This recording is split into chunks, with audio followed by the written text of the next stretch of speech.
Good evening. I call to order the business meeting of the Cave Creek Unified School District number 93 Governing Board. It's Tuesday, June 14th, 2022, and it's 6 p.m. It's also Flag Day, which was instituted in 1777, I think, by the Second Continental Congress. 1.2 roll call. Members Brown, Busby, Fortney, Hatcher are present. Member Walker is absent, and there is a quorum. Present from the cabinet are Dr. Monroe, Dr. Jensen, Ms. Rodriguez, and Mrs. Scott. 1.3 formal adoption of the agenda. Is there a motion to adopt the agenda as presented? So moved. Second. Okay. Motion's been made to adopt the agenda as presented. Is there a second? A second. It's been moved to second to adopt as presented. Sorry. All in favor say aye. Aye. Opposed? Abstained? Motion carries. The agenda is adopted as presented. Item 1.4, call to fill out forms for call to the public, and I have one form, so there will be an admonition read in a couple minutes. Item 1.5, Pledge of Allegiance. Please join me in the pledge. Pledge allegiance to the flag of the United States of America and to the republic for which it stands, one nation, under God, indivisible, with liberty and justice for all. All righty. 1.6, President's Report. Mine's very short. I attended the Senior Awards Night, the 4 Sonoran Trails Middle School promotions, and the Cactus Shadows graduation. All the promotions and the graduation I thought was fantastic. Just excellent. Except for the traffic down at GCU, it was just a wonderful graduation. Congratulations to all who promoted and graduated. And that is my report. 1.7, board comments. Well, I attended the senior awards, and we graduated a very impressive bunch of kids based on what was awarded during senior awards, and I was obviously at graduation, and congratulations to the class of 2022, and good luck. I'll ditto that. That's the coolest thing about doing this job right now, I think, is just being able to attend those graduations. It's really exciting to see the kids and their excitement, so I was really glad to do that. I did also get a chance to meet with Ms. Scott to talk about some things about the evaluation, so thank you for allowing me to come in and talk to you about that. That's all I have. I attended the District Inspire Excellence Awards, and again, that's a great event highlighting our long-term faculty and staff members that have worked for the district for many years, and then to honor our retirees. It's sad to see such a great group of educators leave, but they've put in 20 to 25 years of hard work, so I guess we can let them go. And then obviously the Senior Night Awards up at the high school, which is always a great event, get a chance to meet the students there, even if it's briefly. And then in rapid succession, Sonoran Trails promotion ceremonies, all 4 events at the Fine Arts Center. And then the Lone Mountain 6th grade promotion, which is always great to get back to Lone Mountain, which is my kids' elementary school back when it first opened. And then, of course, the high school graduation at GCU. So a very busy time. Thank you. 1.8, Superintendent's Report. Dr. Monroe. President Hatcher, members of the board, my superintendent's report tonight will be the debut of a 2.5, 3-minute video just to show the board, and we're very excited about these videos. We'll be launching a series of promotional videos to highlight our teachers, our students, our schools, our programs, as well as to attract people to our district as part of our marketing plan. And so everybody grab your popcorn. This is the world premiere of, you can't find this anywhere else but here tonight. But it'll be out on social media channels tomorrow. So board members, it'll be on your screen, and Mrs. Celsi is going to cue that up now. Every parent wants their child to be successful. But what does success actually look like? Nelson Mandela once said, "Education is the most powerful weapon which you can use to change the world." That's why it's so important that parents choose the right school. Did you know that the Cave Creek Unified School District has 7 A+ rated schools and the second highest graduation rate in the state of Arizona at 98%? Let me say that again. 7 A+ rated schools and a graduation rate of 98%. Thank you, Christy. We know our students are successful because many of them start their careers in the workforce as highly skilled workers, while others are accepted into the finest universities across the United States. Along with excellent academics, students have the opportunity to explore and pursue their passions in life. Unique learning opportunities, like a horsemanship program where students can learn leadership and responsibility, or world language programs in Spanish, French, and Mandarin, and an advanced STEM lab program where students gain hands-on experience in the fields of science, mathematics, and engineering. Bonjour, je m'appelle Zoya et j'aime à l'école. Hi, my name is Zoya. I love my school.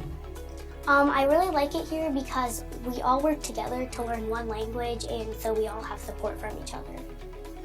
Whether your child is interested in technology, athletics, or the arts, a variety of programs are available at every grade level.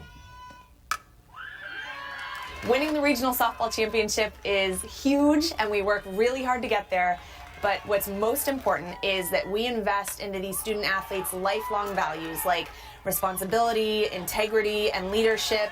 These are all things that will make them successful in life.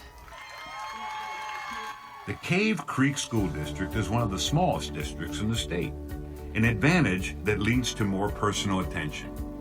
We feel it's a real advantage that our 5 elementary schools feed into 1 middle school and into 1 high school. This creates a family-like atmosphere and overwhelming support from the community. They really do a wonderful job of keeping parents connected to the school. It's important for parents to be involved in their children's education, and they do a great job here of keeping us both informed and connected. It's a smaller community, which is nice because we know the families. I get to know my students very well, and that starts right at the beginning of the school year, helping them, knowing that you're having an impact on their lives. The goal is for them to be lifelong learners. When you put it all together, the Cave Creek Unified School District really is the best educational option for parents from beginning to end, helping children become successful in school and in life. Come visit our schools, enroll your child, and see for yourself why the Cave Creek Unified School District was voted the best school district in the North Valley.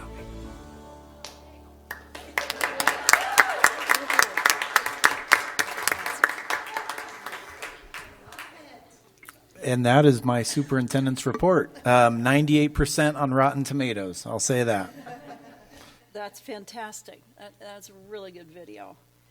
Okay, item 2, presentation of awards for schools and departments. There are none. Item 3, public comments. Item 3.1, call to the public. We have one. So I will read the admonition. According to ARS 38-431.01H, governing board members may not discuss or take legal action on matters raised during an open call to the public. The only allowable responses a governing board member may make are: number 1, board member may respond if there is direct criticism of the board member. 2, board member may direct staff to look into a matter. Or 3, board member can ask to have this item placed on a future agenda. Speakers need to be mindful of what they say when presenting to the board. Inappropriate comments could be considered slanderous. And we have Councilmember Vince DeLisio, and you'll have 3 minutes, sir, once you get to the podium. It's not what Dr. Monroe told me, actually. He said I'd have 15, but anyway, I'm kidding. President Hatcher, board members, Dr. Monroe, fellow parents and community stakeholders. My name is Vince DeLisio, and I am a proud member of the Town of Carefree Council. I've served the past 4 years as your council member and am seeking my 3rd term this fall. While the Town of Carefree is represented by a small percentage of the overall number of students in this district at 105 students out of over 5,000, every child is precious. I'm also a dad to 2 of the 105. I love this community and this school district. Growing up in Central Phoenix, it wasn't until adulthood that my wife Cheryl and I discovered the amazing desert foothills that we now call our home. Cheryl and I have really found a sense of community here and have loved each day raising our children here, with CCUSD being at the heart of that community. Much of our social lives the past 15 years have revolved around the relationships built with other families tied in with this school district, beginning with leaving our son Noah in Carlene Cron's preschool class down the hall in 2007, and all of the birthday parties and barbecues fast forwarded to Noah's graduation from Cactus Shadows in 2021, and our two younger kids, Sophie and Matthew, about to start their junior year this fall. We're fortunate to know Janine Marlowe, Debbie Burdick, Julie Dine, Lori Fredrickson, the names go on, and the many others that have inspired our kids that continue to each day. I feel lucky to know a few of you as well. I've served with your husband, Stephen, on our council the past 4 years, as well as on some committees within our council duties. I've supported Janet Busby and look forward to getting to know the rest of you. I feel fortunate to have to come to know and support Dr. Monroe. I got to know him when I was president of the Cave Creek Museum last year, and we collaborated when I was invited to participate in the strategic planning committee with other community leaders and faculty recently.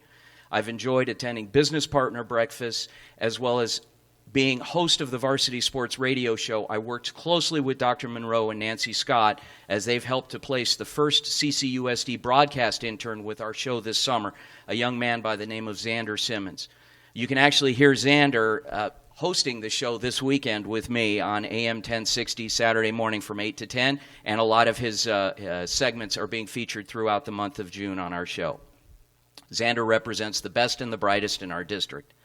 I was honored to be on the hiring committee of our newest Cactus Shadows football coach, and of course served as a small part of the Carefree Cares faculty staff quarterly recognition, spotlighting the best of the best that influence our kids every day. Carefree Mayor Les Peterson and I were very vocal in our support of the EVIT program a few years back, because we knew that these vocational programs would help to prepare more of our young people for future careers. A few of us on council also recently spent a day in National Reading Day at Black Mountain Elementary during Reading Week. Enjoyed that immensely. I'm impressed with the direction of our district and Dr. Monroe's one-team message in action, but we need to do more to support him and his team. Community members need to continue stepping up to help move the needle forward. We need to continue to support the bond and override initiatives, spreading the word on how passage of these initiatives can keep our district moving forward, providing the necessary tools to educate tomorrow's leaders. Time. Okay. That's okay. I was done anyway. So thank you so much for your time, and very appreciative of all the work that you folks do, and from the bottom of our heart as a parent. Thank you. Thank you. All right. Number 4, presentations, information reports. 4.1, discuss and create the governing board pro statement for the override pamphlet and review the override FAQs presented by Dr. Court Monroe. President Hatcher, members of the board, there are 2 things that we wanted to bring to you tonight for the board's input. The first is, in accordance with the ARS 15481, the governing board shall submit a pro statement for the informational pamphlet for the override. That statement will be due on August the 12th, and we'd like to have the board vote on it on July 11th. However, we're here tonight to get input from the board. Now, I am not a member of the board. I'm the superintendent. However, I took a stab at a starter sample statement. I'm not trying to put words in the mouth of the board members, but I took a stab at least a starter point that the board can launch off of, or they can scrap and even start from scratch. So we'd like to get some input on that pro statement as the first thing. The second thing is Marcy, myself, cabinet members, we wanted to bring the FAQ to you. The FAQ that is in the override pamphlet is due on July 11th. It does not need a board vote. However, your input is critical. We've tried to capture input from past board meetings and from the Excellence Committee to try to answer questions that the community may have with regards to the override that we know at this time, and put it in the FAQ. So there's no vote tonight. We simply want to have some input from the board on the FAQ, and then the board will have to eventually finalize what they'd like their pro statement to be. Okay, thank you. Anybody want to comment? First of all, let's start with, are you good with what is there, or do you want to make changes? I might just change a couple of words. The sentence that starts, "A yes vote will retain and recruit the best teachers and staff through significant pay increase." I would put maybe necessary pay increase. When you say significant, it doesn't necessarily lead you to believe that that it's needed. It's just, hey, we just want to be swell guys. And so the objective is to convey the message that we're really behind here. Yeah, that's good. Yeah. I like that too. And then the next sentence, I maybe just reword that instead of saying that teacher pay is in the bottom. Cave Creek ranks in the bottom 15% of teacher salaries across the state or something like that, but I would use the word rank to bring more credibility to your statement. Janet, you wouldn't use the word what? I didn't hear what you said. Rank? Rank. I failed to mention that's really good input so far. The science, there is no science, but you have to be concise in 200 words or less. And so that's really good input. So we're going to, Marcy and I, and we have the minutes, we'll take the notes. And then, like I said, after all the board members given some input, we'll try and bring something back. And I just want you to know it's never quite perfect because you got to squeeze a lot into 200 words, which isn't very much. And keeping with the sentence that Janet was just speaking about, the word other school districts, I would suggest, as long as it's true, surrounding or bordering school districts, because hopefully the public would realize that if it's surrounding or bordering, it's very easy for kids to go to a surrounding or bordering district if they offer more than we can offer. But if we do that, then we're not really saying, it's two different things. Because we want to say that we're at the bottom, and the bottom, we're 85th, or 85th percentile across the state. But yet we are also way below our neighboring things. So it's kind of two different things. But I see what you're saying. I think that if there's some way that we can kind of touch on both of those and not exceed that 200, that would be good. But saying that, and then following that with the fact that we're the largest district in Maricopa without these overrides in place, really kind of drives home the situation that we're in. So, bottom statewide, really, not showing well compared to our neighbors, and we don't have these things in place. I don't know how exactly that would work, but. Well, I'd make that 2 sentences. Yeah. And then there's a lot put into this. Yeah. Attracting and retaining quality teachers complements or is the foundation. Well, I will say, not to complicate things, but to have a starter or a launching point, I just want the board to know I basically took a bunch of pro statements from 10 past school districts that were successful to try to make something that was semi-coherent, so maybe the board didn't have to start from scratch. No, you did what anybody else would have done, so. The retaining high-quality teachers is a foundation for high property values. I would probably reword that because that kind of leads me to think, well, if we have bad teachers, then instantly our property values will go down. And that's not the only, it's an important piece, but it's not, the guy who has no kids in school isn't going to see that as value. And so I know what you're saying, but we got to figure out, it complements and helps retain the value. If we say something along the lines of, it's proven that a well-educated community,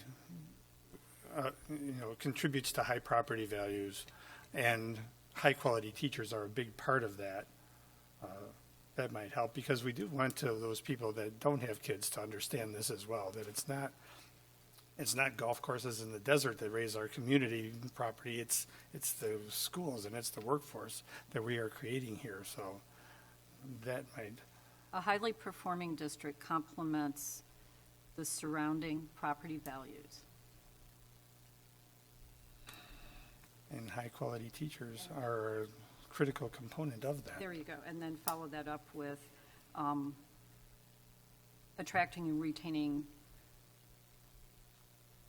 high-quality teachers is essential.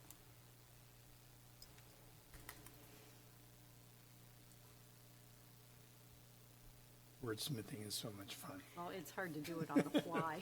Yeah, and I looked at the, I can't remember the site, superintendent, wherever we have to submit these things, and I went through last year's and the year before that too, and I clicked on the ones who had passed overrides and read their statements. And because at first, I mean, I understand where we're going with this sentence, I just thought it sounded odd, but a lot of them had that sentence in there. Which one?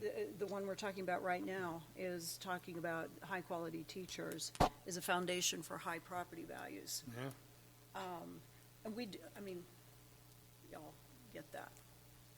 And any input, obviously this goes without saying, but I'll say it, but the board knows that they can obviously email their input too. As you stare at it long enough, you have different ideas. The art for us will be to try to massage it into 200 words and bring something back that the board can really call their own. When do we on have July to- 11th. Oh, on July 11th. What's the deadline, Marcy, for, I think it's early August to have it done, but we were hoping to have it finalized at the July 11th meeting. Yes, the pro statements are due to the county school superintendent's office on August 12th. But to get it there, sooner would be best.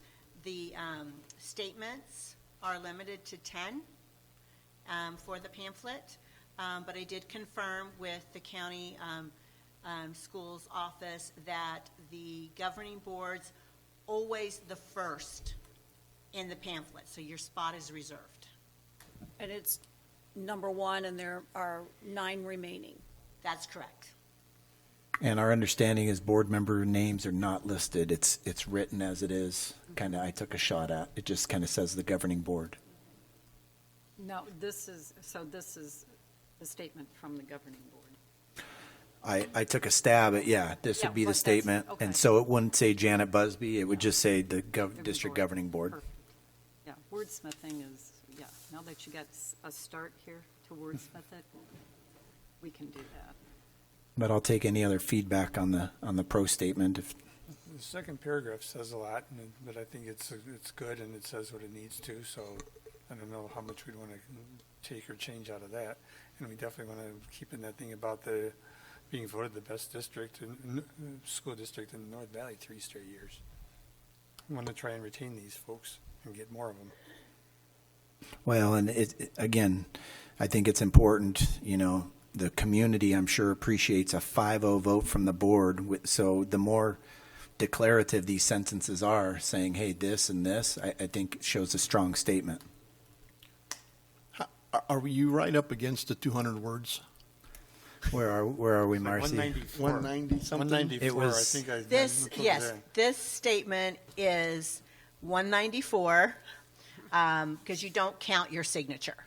Okay. So there's a little bit of play for a couple of additional words, but we're pretty close to the 200. When we give our input tonight, and you listen to the tape or whatever, can somebody create a new paragraph and shoot it back out to the board so that we can read it again and give feedback, in our board question to superintendent kind of a thing? Or how will that happen? Well, as long as we're not, breaking any open meeting law, but we can certainly massage the language. And again, what we'd like to bring back on July 11th would be an action item where the board approves it and says, hey, we feel confident with that, and we'll approve it. So, we'll listen back to the tape because it's a lot of feedback to try to massage in within 200 words. But I'm trying to think if I don't think we'd be in violation if we sent it out in a board update to say, here's our new version, as long as there wasn't discussion with the board, but the board just sent me feedback. I think that would probably be fine. Dr. Monroe, would you want to bring it back at the second meeting this month as another presentation item? And then we'd have a chance one more time as the board then to eyeball it too. We could certainly do that. And that's 2 weeks away. We could certainly do that and then massage it and then bring it back. And And that makes that 11th date, then we wouldn't be right up against it. We'd at least have a second stab at it in 2 weeks. Yeah, so whatever we come up with tonight, you'll listen to the tape, create another statement, present it to us in the next June meeting. We'll wordsmith it again to try to get into its final form suitable, that we all agree with, right? yeah, that would be my goal, would be July 11th. But Member Brown makes a good point. We Bring it can back bring to the vote on the second 11th. iteration back to that Right, June in meeting June. to try to capture some of the stuff spoken already. Yeah. And then we do our vote on the 11th. In the second paragraph, when we that's about the third or fourth line down, that goes offer elective courses such as art, music, drama, junior ROTC. Can we slip EVIT in there somewhere? Because obviously that's an area we'd like to offer our students the scope that EVIT gives to us. I know Yes. that's been a talking point.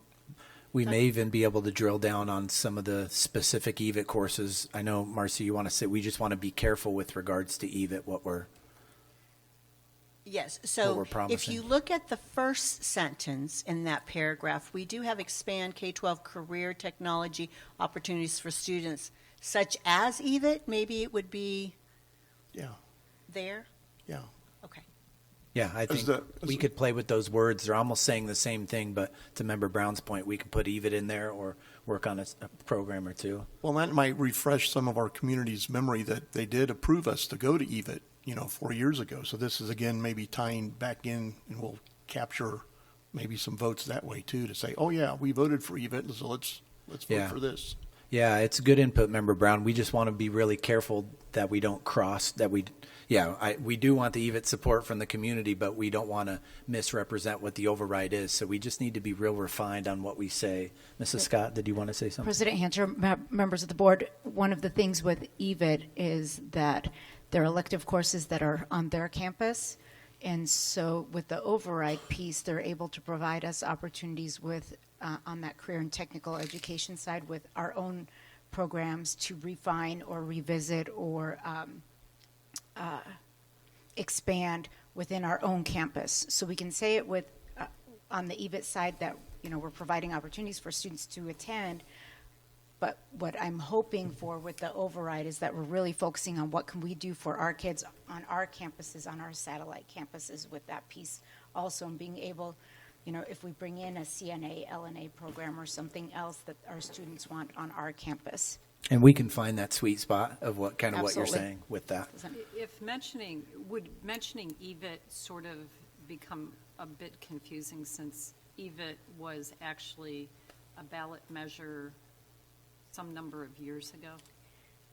I think it potentially can. That's why we just need to be very refined in what we say, because I think it could potentially. But there are some programs, like Mrs. Scott said, kind of under the EVIT umbrella, that the override really shoots. It gives us some funding on our own side to couple with EVIT on some of these things. EVIT will pay for a lot, but there's other things that we can expand with them. So to answer your question, we just have to be really careful with the wording. So yeah, it's not detrimental to us. So it helps us and doesn't hurt us. So good input. And then, oh, sorry. Member Hatcher, just the FAQ would be, if the board had a chance to read it, which I know our board always is very well studied and does their homework. We've tried to capture the board's input on some of the things that the board gets when you're in the supermarket or when you're at the ball fields and someone asks you a question, like what would Joe Q Public want to know? So we've tried to break that down into very intelligible things, and this would be in the pamphlet that every voter would receive. I want to say it's a month before the election, maybe in early October, late September.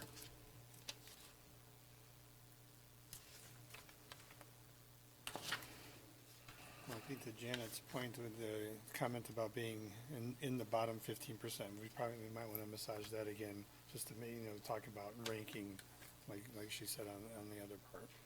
Okay, similar to what you guys said on the pro statement, kind of that 15% statement, Marcy. We can massage that one a little bit.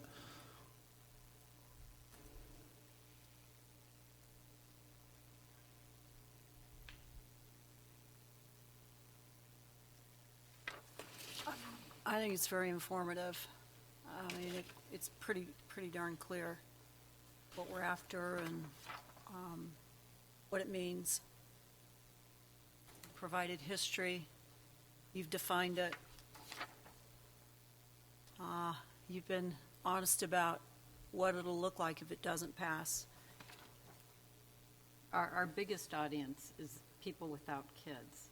And so when I read something like this pro statement, I take a step back and think, all right, if I have no kids and I have no real understanding of what's really needed in school, how do I pull on the heartstrings of those individuals? And hopefully, those heartstrings will be pulled in those statements. In the statements, are we limited, are people limited, this is limited to 200 words, and when people write their pro statements, is there a word limit per statement? Yeah. So they'll have to be concise. So every statement that is submitted has to be 200 words or less. So I have submitted this FAQ to our override attorney, the person that is helping us write the information pamphlet. And what they have given us, the directive on this, is we have to stay very factual. So I cannot do a lot of heartstring tugging in the FAQ. We can't. But where that comes in is what they said was in your statement. That can be the compelling, that can, really touch their hearts and get them to, to support the district. So it may have a bit of a little sterile factual feel because it's intended to. However, when someone stops you and you're at the park or something, you can be as persuasive as you want. But what's going to be seen in the pamphlet is kind of just the facts. Some of our facts can be very hit home. Yes, that's correct. The FAQs are good. Well, as I mentioned, President Hatcher, if board members have any input in between now and the next meeting on the pro statement or the FAQs, feel free to also email it to me. But I've taken a lot of notes. We have Julia taking the minutes. We have the recording. So we'll listen back and try and capture what we can from what the board has given us. Okay. All right. Everybody good with that? Sounds good. Yes. All right, good. 4.2, Educational Services Update Presentation, presented by Dr. Patty Jensen, Mrs. Nancy Diab-Scott, Mr. Bill Dolezal, Ms. Stacy Weiss, Ms. Jill Sereno, and Ms. Carrie McCulloch.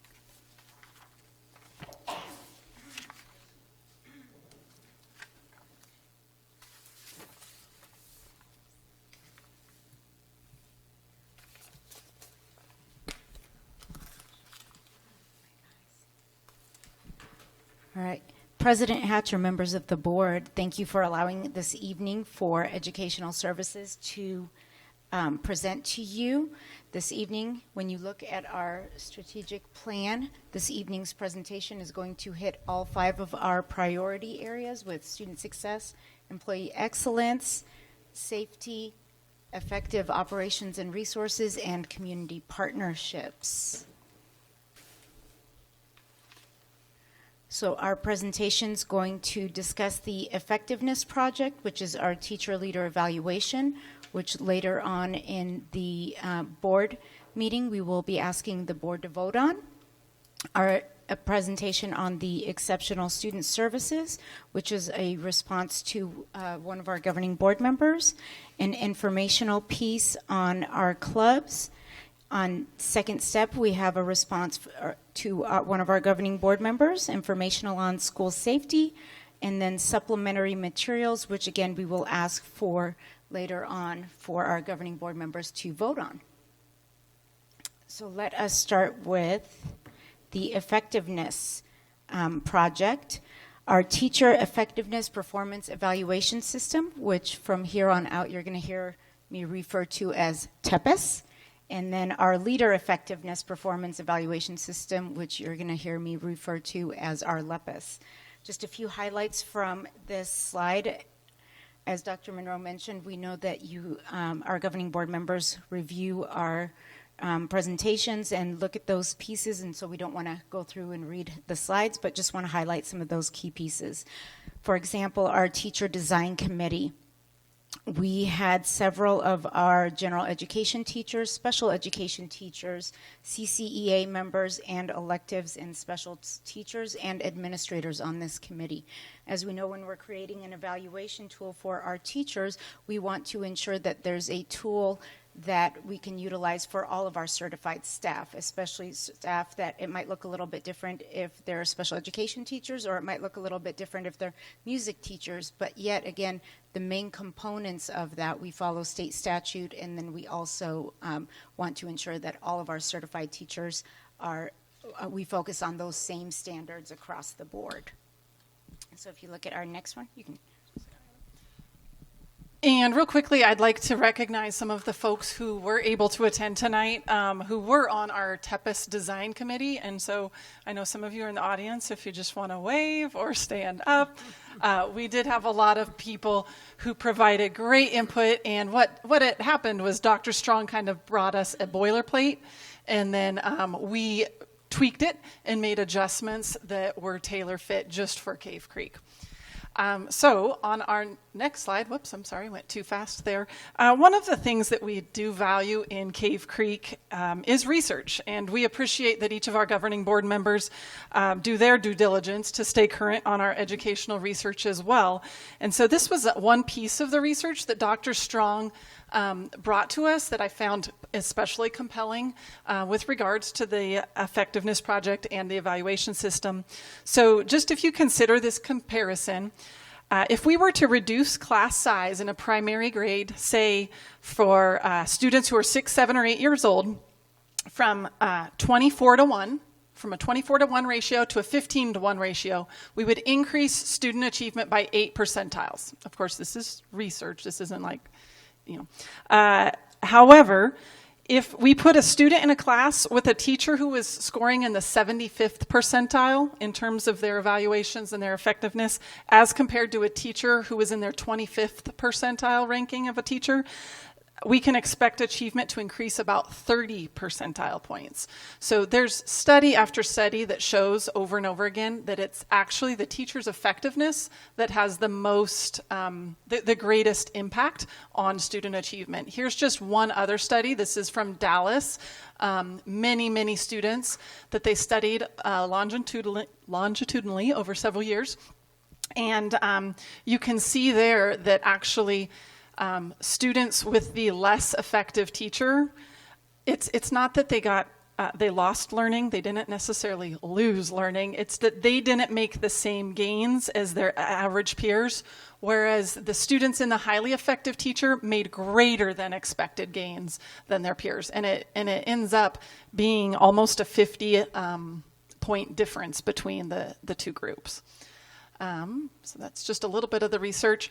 One other piece that we found especially compelling, and I think many folks in Cave Creek would find appealing as well, especially given the talk about overrides and investing in our community, is that students of highly effective teachers are more likely to attend college, are less likely to have children as teenagers, earn $52,000 more in their lifetime, live in better neighborhoods, and save more for retirement. So it's actually investing back in the community when we make sure that the teachers in front of our students are highly effective.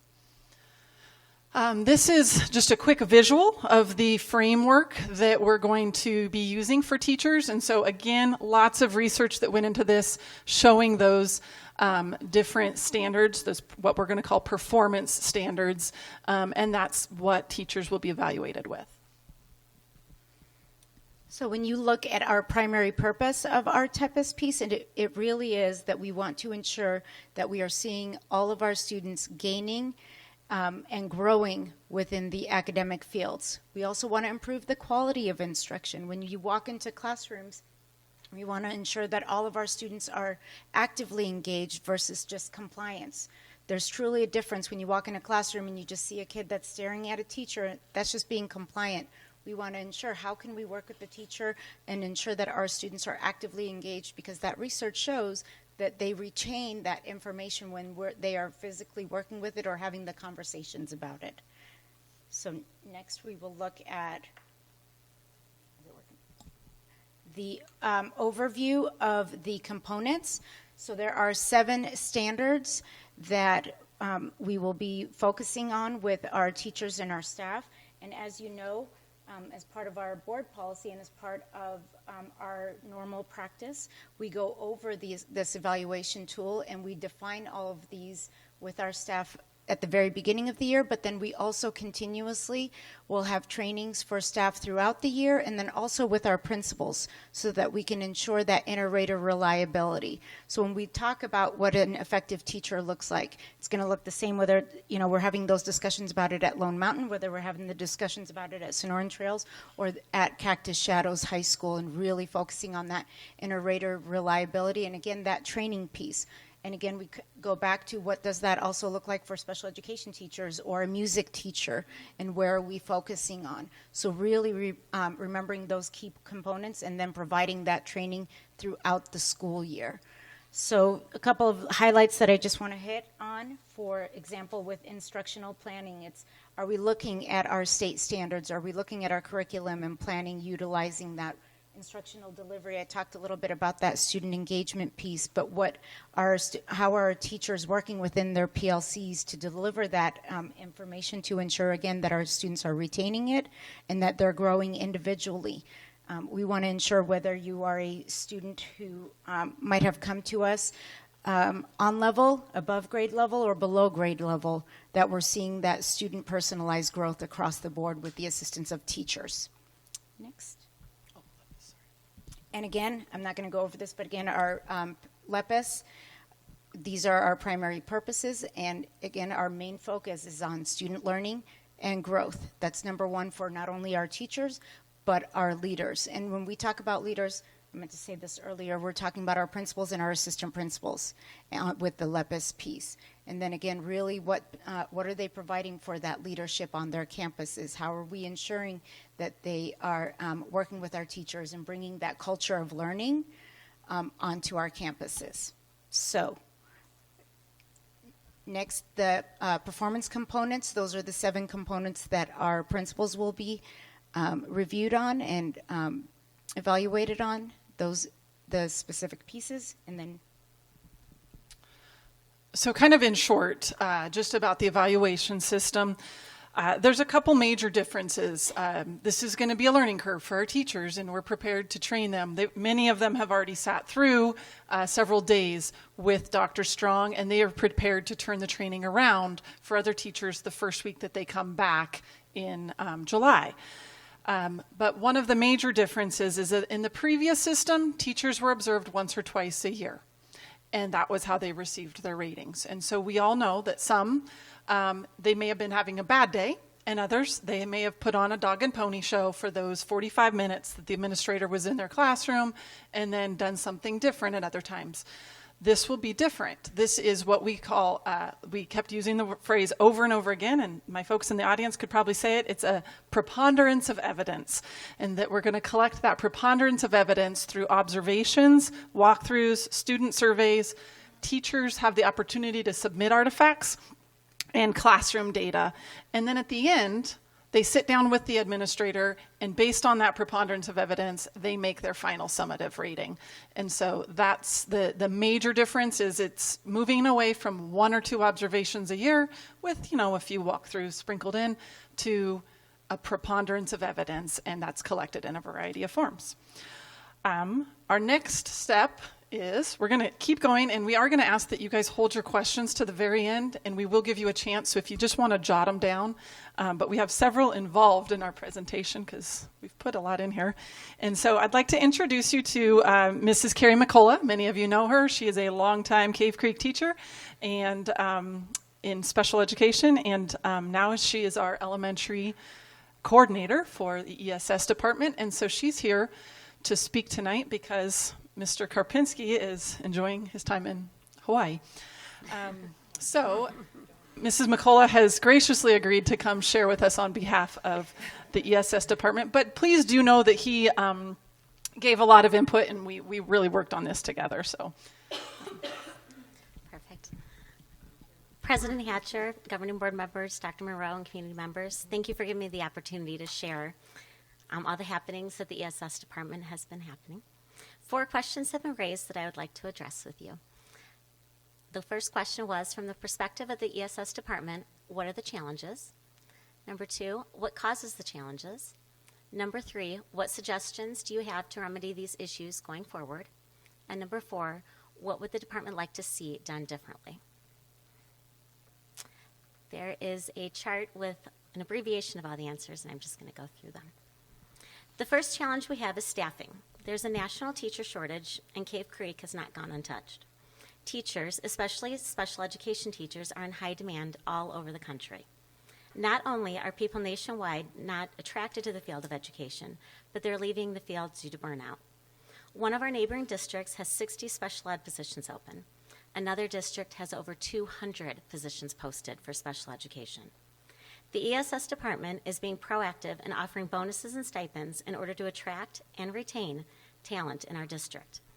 We have also recognized that we have talent already in our community, and we are encouraging paras and other professionals to forego alternative routes to getting their certification. Today, I received notice that 2 of our special education teachers in residence passed their tests and are small steps away from becoming certified teachers in our district. We are growing our own and supporting our CCUSD family. CCUSD salaries are also much lower than our neighboring districts. The ESS department has reduced the number of district office special education staff so that we can use our federal IDEA grant monies to pay up to $6,000 extra to our special education staff. This is a start, but we all will be thinking forward to the override this fall in hopes of being even more competitive. Carrie, can I interrupt for 1 second? I just kind of wanted to hit on that piece where we talk about the $6,000 stipends that our teachers will be receiving. One of those components from one of the grants that Mr. Karpinski and Marcy wrote is specifically geared towards compliance. And so one of those pieces, as we know, that really we want to ensure that all of our special education teachers are following that federal and state mandates and ensuring that they're having meetings and keeping track of all course monitoring, all of those key components. So our ESS department is creating a kind of timeline to ensure that that aligns with those pieces specifically for our special education teachers so that they can receive that monies based off of those key components of their case management and meetings, facilitating their IEP meetings, and then also ensuring that progress monitoring across the entire school year in the 4 quarters. So thank you for that, because that was a huge component, and we've heard from so many teachers how that's helped keep them within our district. Another challenge is we tend to over-identify students for special education services. As a community, we have a very high norm and expectations for our students. When someone gets a B, we wonder what's wrong with them. We are providing professional development to both special education and general education staff on interventions, PLCs, multi-tiered systems of supports, and much more to help our teachers be more effective. All of our students in general education are students first. All of our students are in general education. Some just receive special education services. We are one team of educators pushing all of our students forward. Large caseloads are also a challenge. The target caseload goal for the resource classrooms are 25 students per teacher. Some of our teachers have over 35 students on their caseload. The district is posting and searching for educators to fill these positions. By offering bonuses, stipends, and support for people wanting to go into the field, we hope to attract the staff and in turn reduce our caseload numbers. We are always looking for ways to improve. As we continue down the learning path, we hope to see the override pass to increase salaries for both certified and our classified staff. We will continue to provide research-based professional development and support for our staff. We also will continue to create partnerships with our families and communities. Events like Everybody Day, One Team Day, and a Parent Advisory Committee are only the start of the great things to come. Thank you. Thank you, Carrie. Next, I would like to have Sonoran Trails Middle School Principal Jill Sereno come up to discuss clubs and Second Step. Okay. Good evening, President Hatcher, governing board members, and Dr. Monroe. First, sorry, I haven't had a chance to thank you all for coming to our 8th grade celebration, and it really meant a lot to myself and our staff to see all of you up there alongside me. So thank you for taking time out of your busy schedules to be there all day with me. You probably had my speech memorized by the end. So the first slide, as you guys can read, I'm not going to read all of that to you, but due to the Federal Equal Access Act, anytime a school district allows one club, all student-led clubs are allowed to be on campus. So next slide. In all of our CCUSD schools, if students find an advisor, all clubs are open to all students, and those clubs provide a safe place to talk and engage in our community. So you'll have a variety, a potpourri of different clubs depending on the campus, depending on what the kids want to see on their campus. So every year it changes for the most part. You've got your NJHS and some of those clubs that are yearly, but really, especially at Sonoran Trails, when the kids are only there for a couple of years, it really depends on what do the kids want. Can they rally enough kids to join them in the club? Can they find an advisor? And then will the principal approve that? And I'll go over that in a second. So how is the club created? So the students, and we already started talking to our 6th graders back in February about start thinking about a club that you want to do. You know, we know that not every student is an athlete. We know that there's other exciting things that happen on campuses. So start talking to your friends now. Figure out what it is that you guys want to do after school, because we know that students are more successful when they come to school and are involved in things outside of just the academics. So we're already talking to the kids. Hopefully they're ready in August to come to the teachers and to the staff saying, we want whatever club it is. So they complete the club paperwork. That then gets approved by the school principal. Then we turn it into Ms. Rodriguez's department, and that's the accounting piece.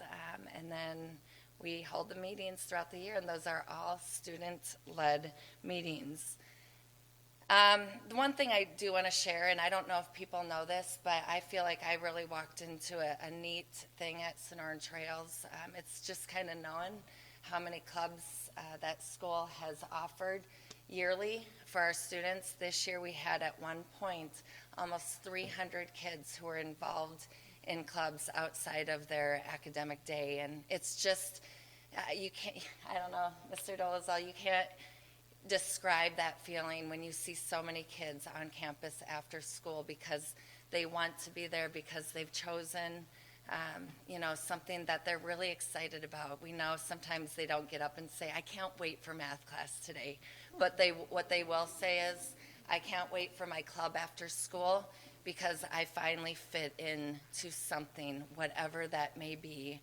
I can have conversations and I can make a difference for my community, for my school, because of what we are doing as 12, 13, and 14-year-old students. And I think I can speak for the elementary schools as well as the high school as well.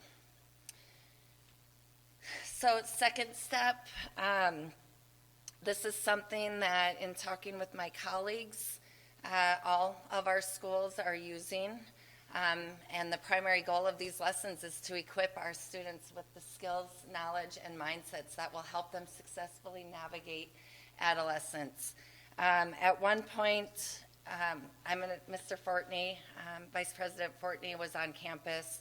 You happened to come at a time as I knew there were discussions about Second Step, and it was really cool and exciting for us to be able to go into the classroom where you saw scripted lessons. Up there you can see the different units that are provided in the curriculum that we're using.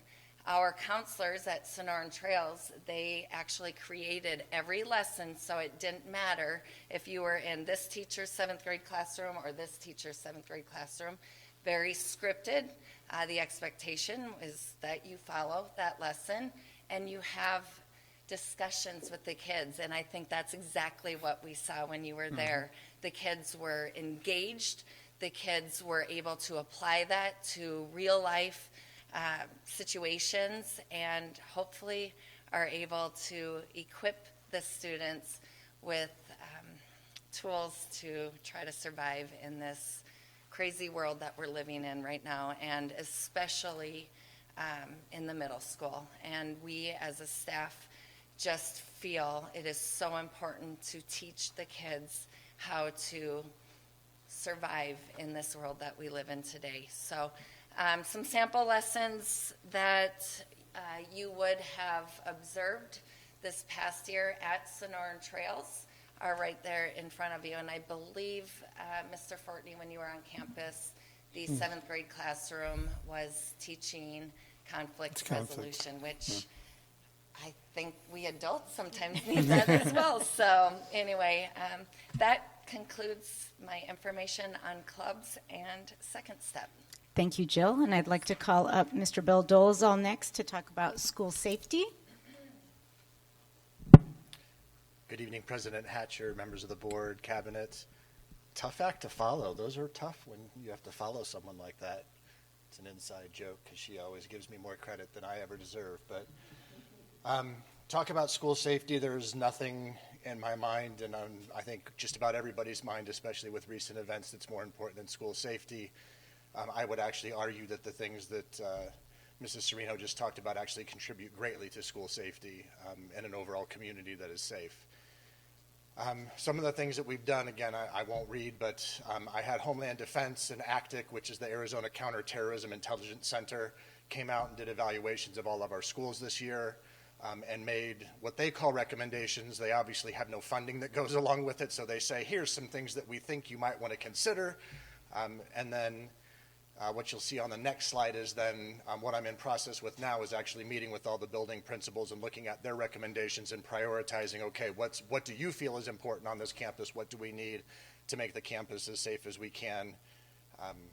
So I'm meeting with principals to prioritize those things and look at what they feel. If you can skip back. Other than our Homeland Defense and ACTIC, we also had a separate company come out and do Changing Behaviors, came out and did a Cactus Shadows evaluation.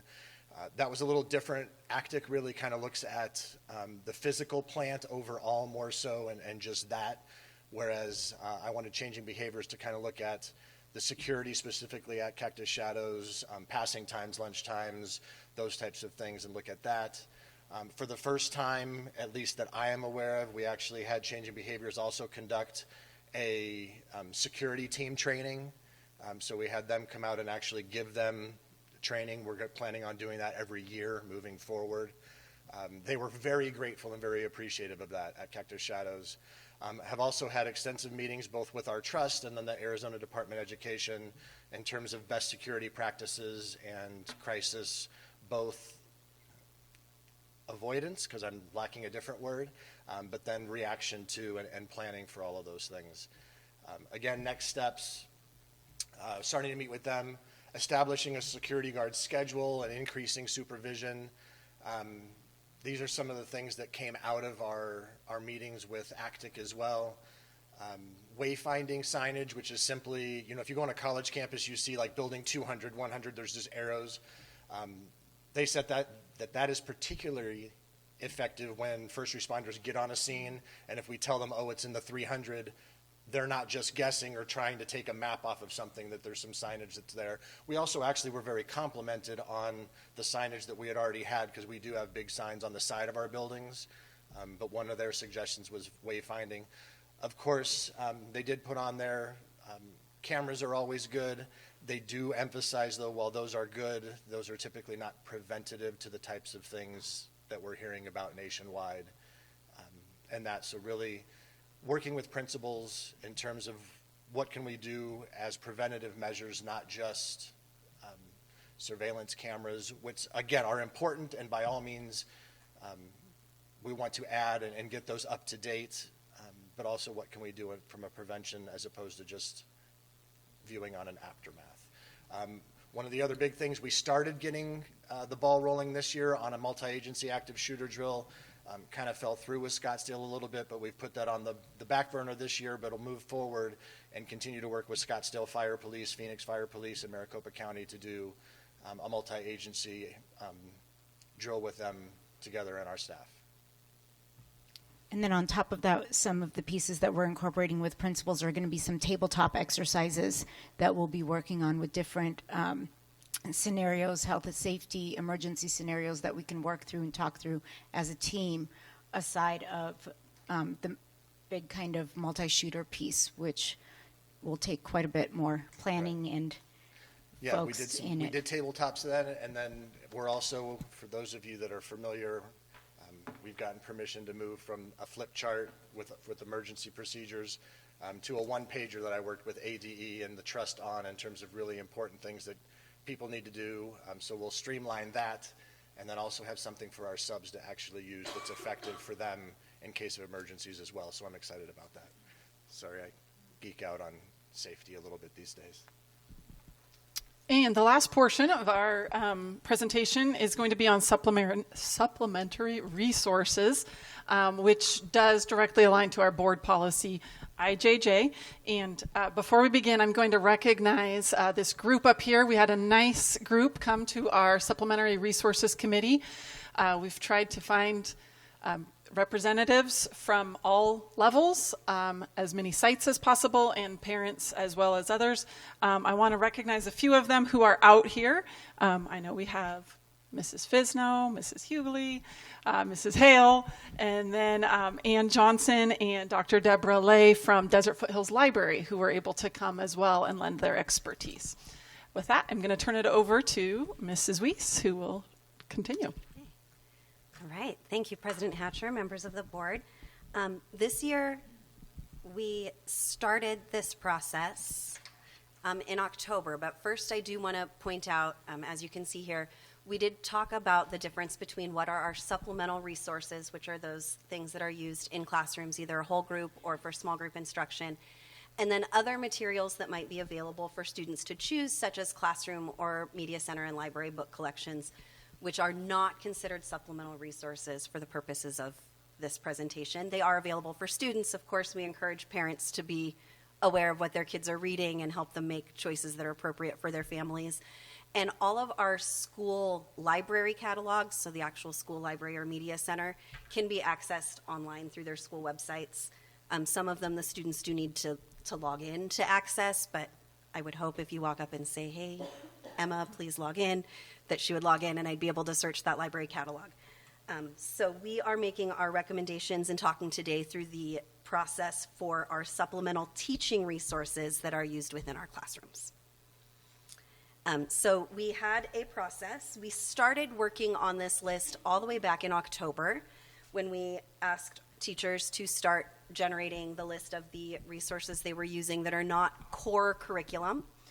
And our original goal was to have these lists done have teachers finish them in like January and bring this work to you in February. And we realized that that was a huge undertaking and we were putting a lot on the plates of our teachers because they're very conscientious and they want to do a really good job.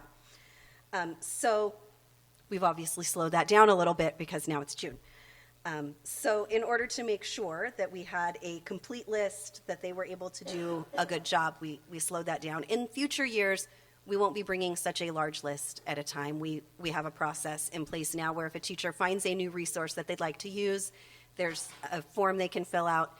It will come to the committee at least twice a year to be reviewed from that form and then brought to the governing board for approval. So in future years, it will be a much smaller list to look at than what we brought to you today. And then we did also ask for our teachers to consider kind of these steps in this process, which will be posted on the website once this is all approved so that anyone can see this is what we do, as well as then the committee to review this process. So these are the criteria that we were asking people to look at and keep in mind. And one of those being that we are selecting material that's relevant to what our students are learning, that's aligned to those state standards. It's not violating copyright law, even though I don't know anyone yet that's been thrown in copyright jail. But we're still going to do our best to not violate law. And that the teachers have read, watched, reviewed the material in its entirety. They know what they are using, what they're asking to put in front of students and use.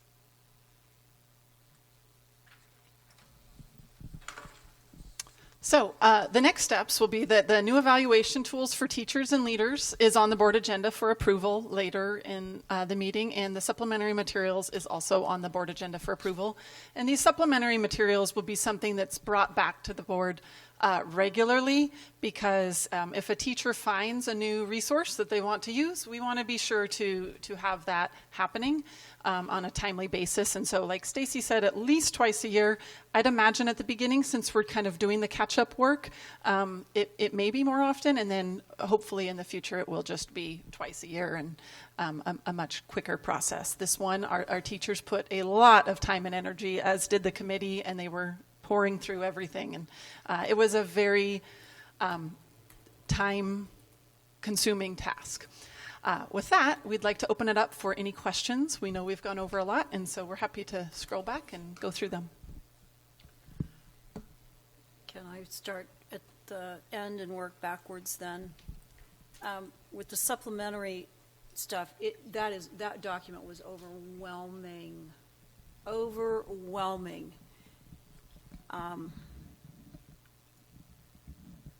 Well, anyway, I won't editorialize on that one. So if teachers are seeking approval twice a year on new supplemental materials, are they able to use it? Or because the state is wanting them to, if they pull in something at the last minute, post within, I don't know what they're saying now, but pretty quickly. Yes. Post So, to parents. President Hatcher, that's a good question. And what we've been trying to do, as difficult as it may be, is to look into what's happening in the legislation right now. And we're doing our best to be preemptive and see what's coming ahead. I think the bottom line is transparency. It just seems that they want everything to be out there so that parents know what their kid may be reading or may be seeing. And so this document, I mean, you're a former teacher, you know that to put every single thing that you use in a second grade classroom is very difficult. They've done their very best to get that done this year. For next year, yes, if they're going to go find some brand new book that comes out on Amazon, the correct answer, according to the letter of our policy and the law, is yes, they should get it approved first before they even purchase it, and they'd go through this process, and then they can put it in their classroom. I will say I've been very pleased with our teachers in our community, for that matter. I've received very few complaints, if any, about the resources in the classrooms, and I think that's a testament to the relationship that our teachers are building with the parents. If a parent has a concern, they're letting the teacher know in advance and saying, hey, I don't want my kid exposed to unicorns. And so then they say, okay, I'll make sure your kid's not reading books about unicorns. Or I don't, our grandfather just died. I don't want my kid reading about grandparent relationships for the next couple weeks. It really wells up a lot of emotions for her. And so the teacher does a great job of handling those on an individual basis. So we're really going to work to be preventative and encourage that strong relationship between school and home. I think that's the correct answer and the best answer. In the meantime, we're going to do our very best to follow the letter of the law and the policy the best we can. And President Hatcher, I'll just kind of poke my neck in here. When I came to the district and I said, can I see a supplemental list of that's been approved, there wasn't one. And I will tell you, having been in other districts, previous districts, and no district is perfect, but there was always a system or a process in place. So I tip my hat. It is, when you look at that, it is overwhelming, but I will tell you there was a lot of catch-up done by our teachers this year, for whom I'm very, very grateful. I didn't want to put it on their plate. However, we want to protect our teachers. We want there to be transparency. We want to also be open with our parents, and so I tip my hat to the teachers, to Patty, to Stacy, to everybody who was a part of this. So I don't think you'll see as much of work moving forward.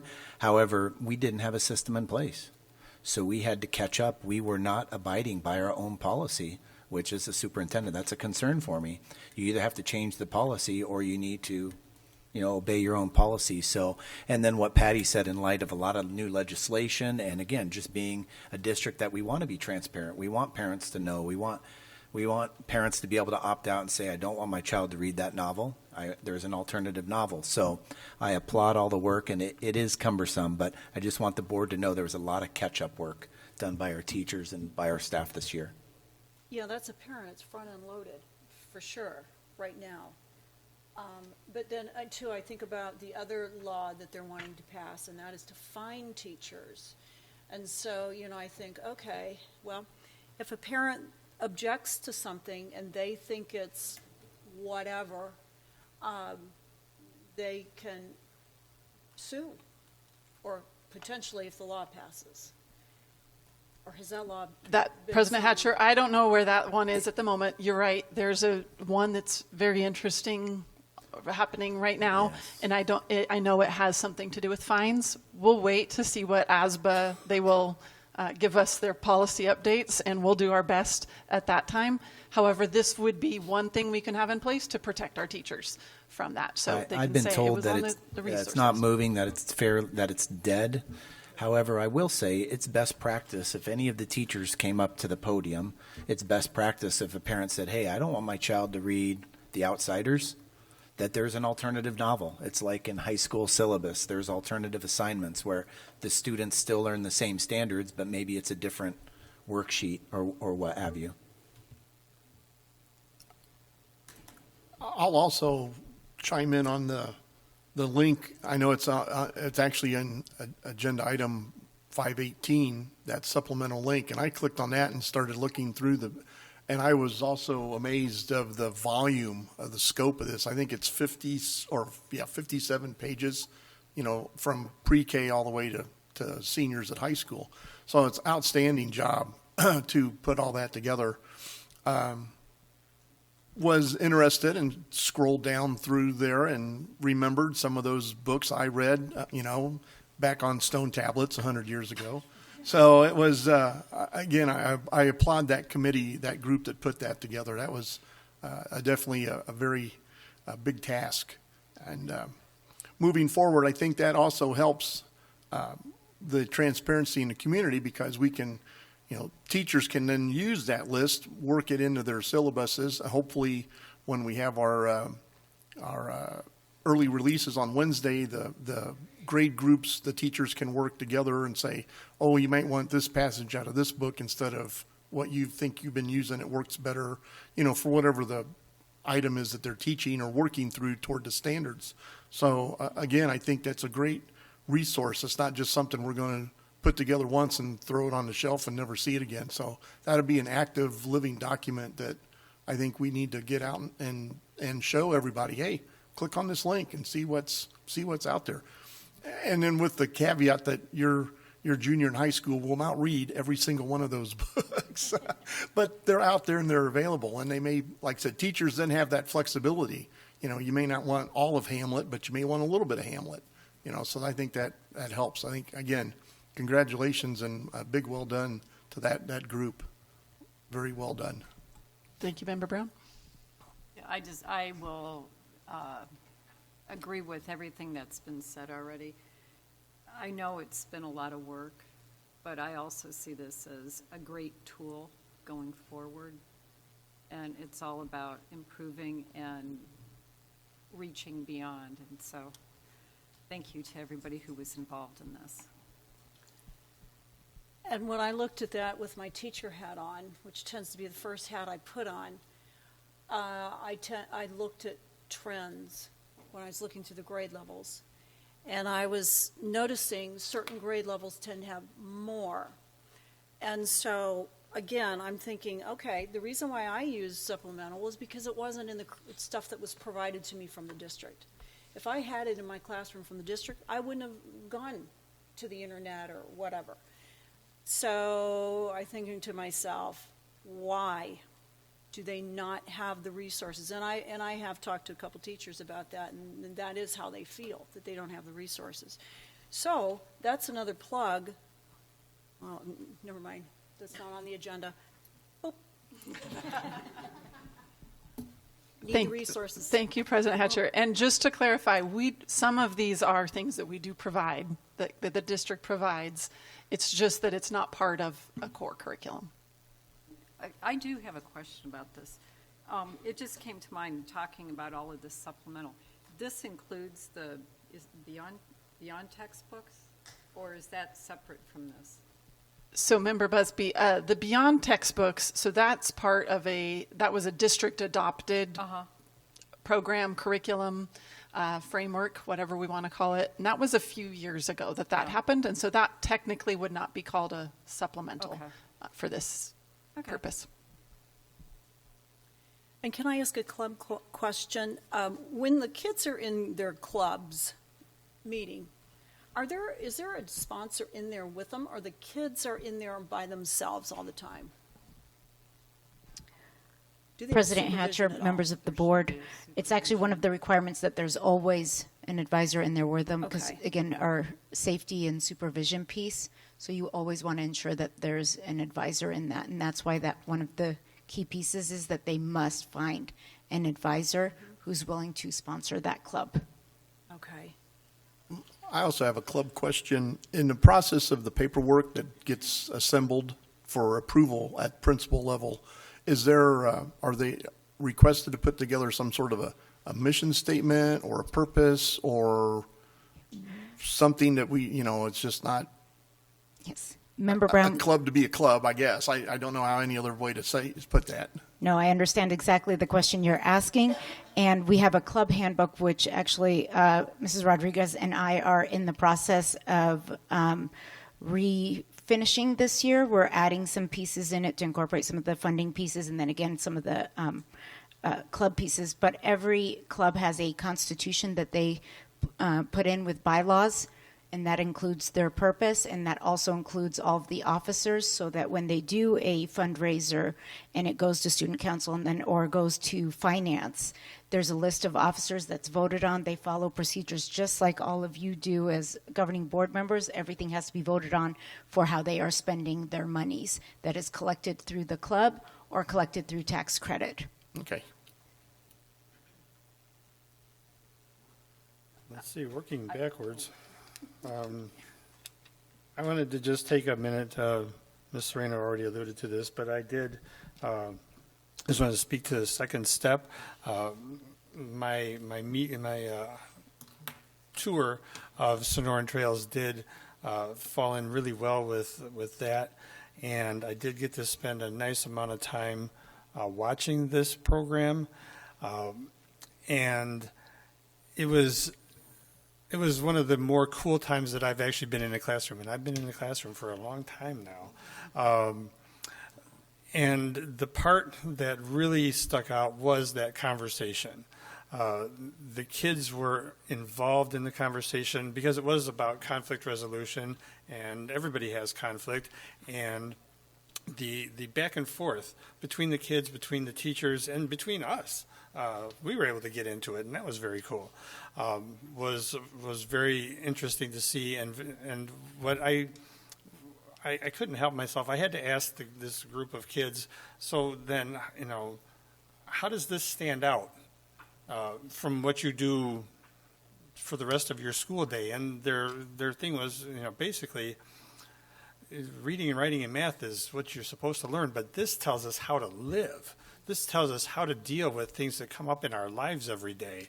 And I thought that was the perfect answer to what this is trying to do. So again, thank you for letting me sit into that one because it was very, very informative.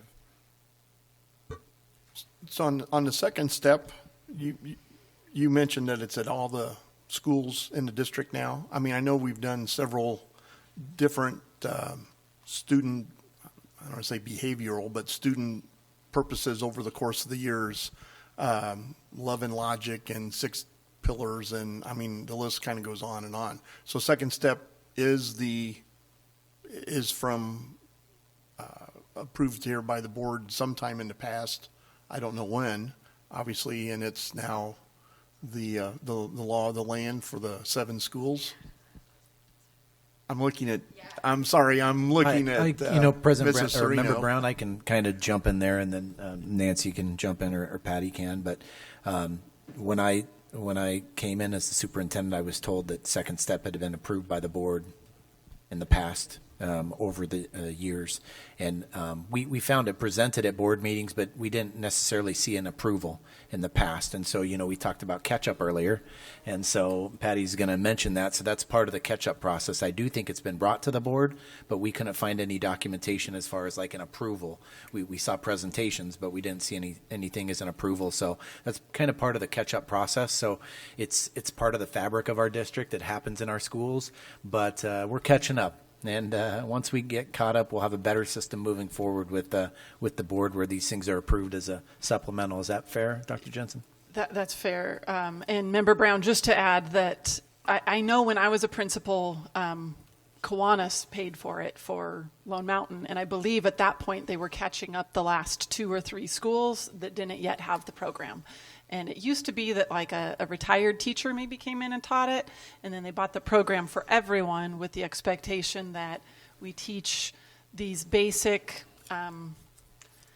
tenets, lessons all the way through, so that students would have a common vocabulary for conflict resolution and for expressing how they're feeling about a certain whatever it may be at that time. A lot of I statements and stuff like that. On the slide here, it says units, and then obviously we have the 4 units, and I'm assuming then that's geared toward the different class levels. I mean, obviously what conflict resolution at the middle school is going to be different than at second grade, or maybe the other way around. Yes, like the kindergartners, I know they do a bug and a wish. It bugs me when you do this. I wish you would do this. And so it's something like that, age appropriate all the way up. Mrs. Sereno, did you want to comment on that? Yeah, and you mentioned Rachel's Challenge, Member Brown, PBIS, what else? Love and Logic, yes. yeah, 6 pillars. I mean, we've So kind of gone. Those are all like frameworks. These teach the kids how to be successful. It kind of goes all hand in hand with one another. The second step have lessons, because with like PBIS and Rachel's, all these things, they don't come with lessons.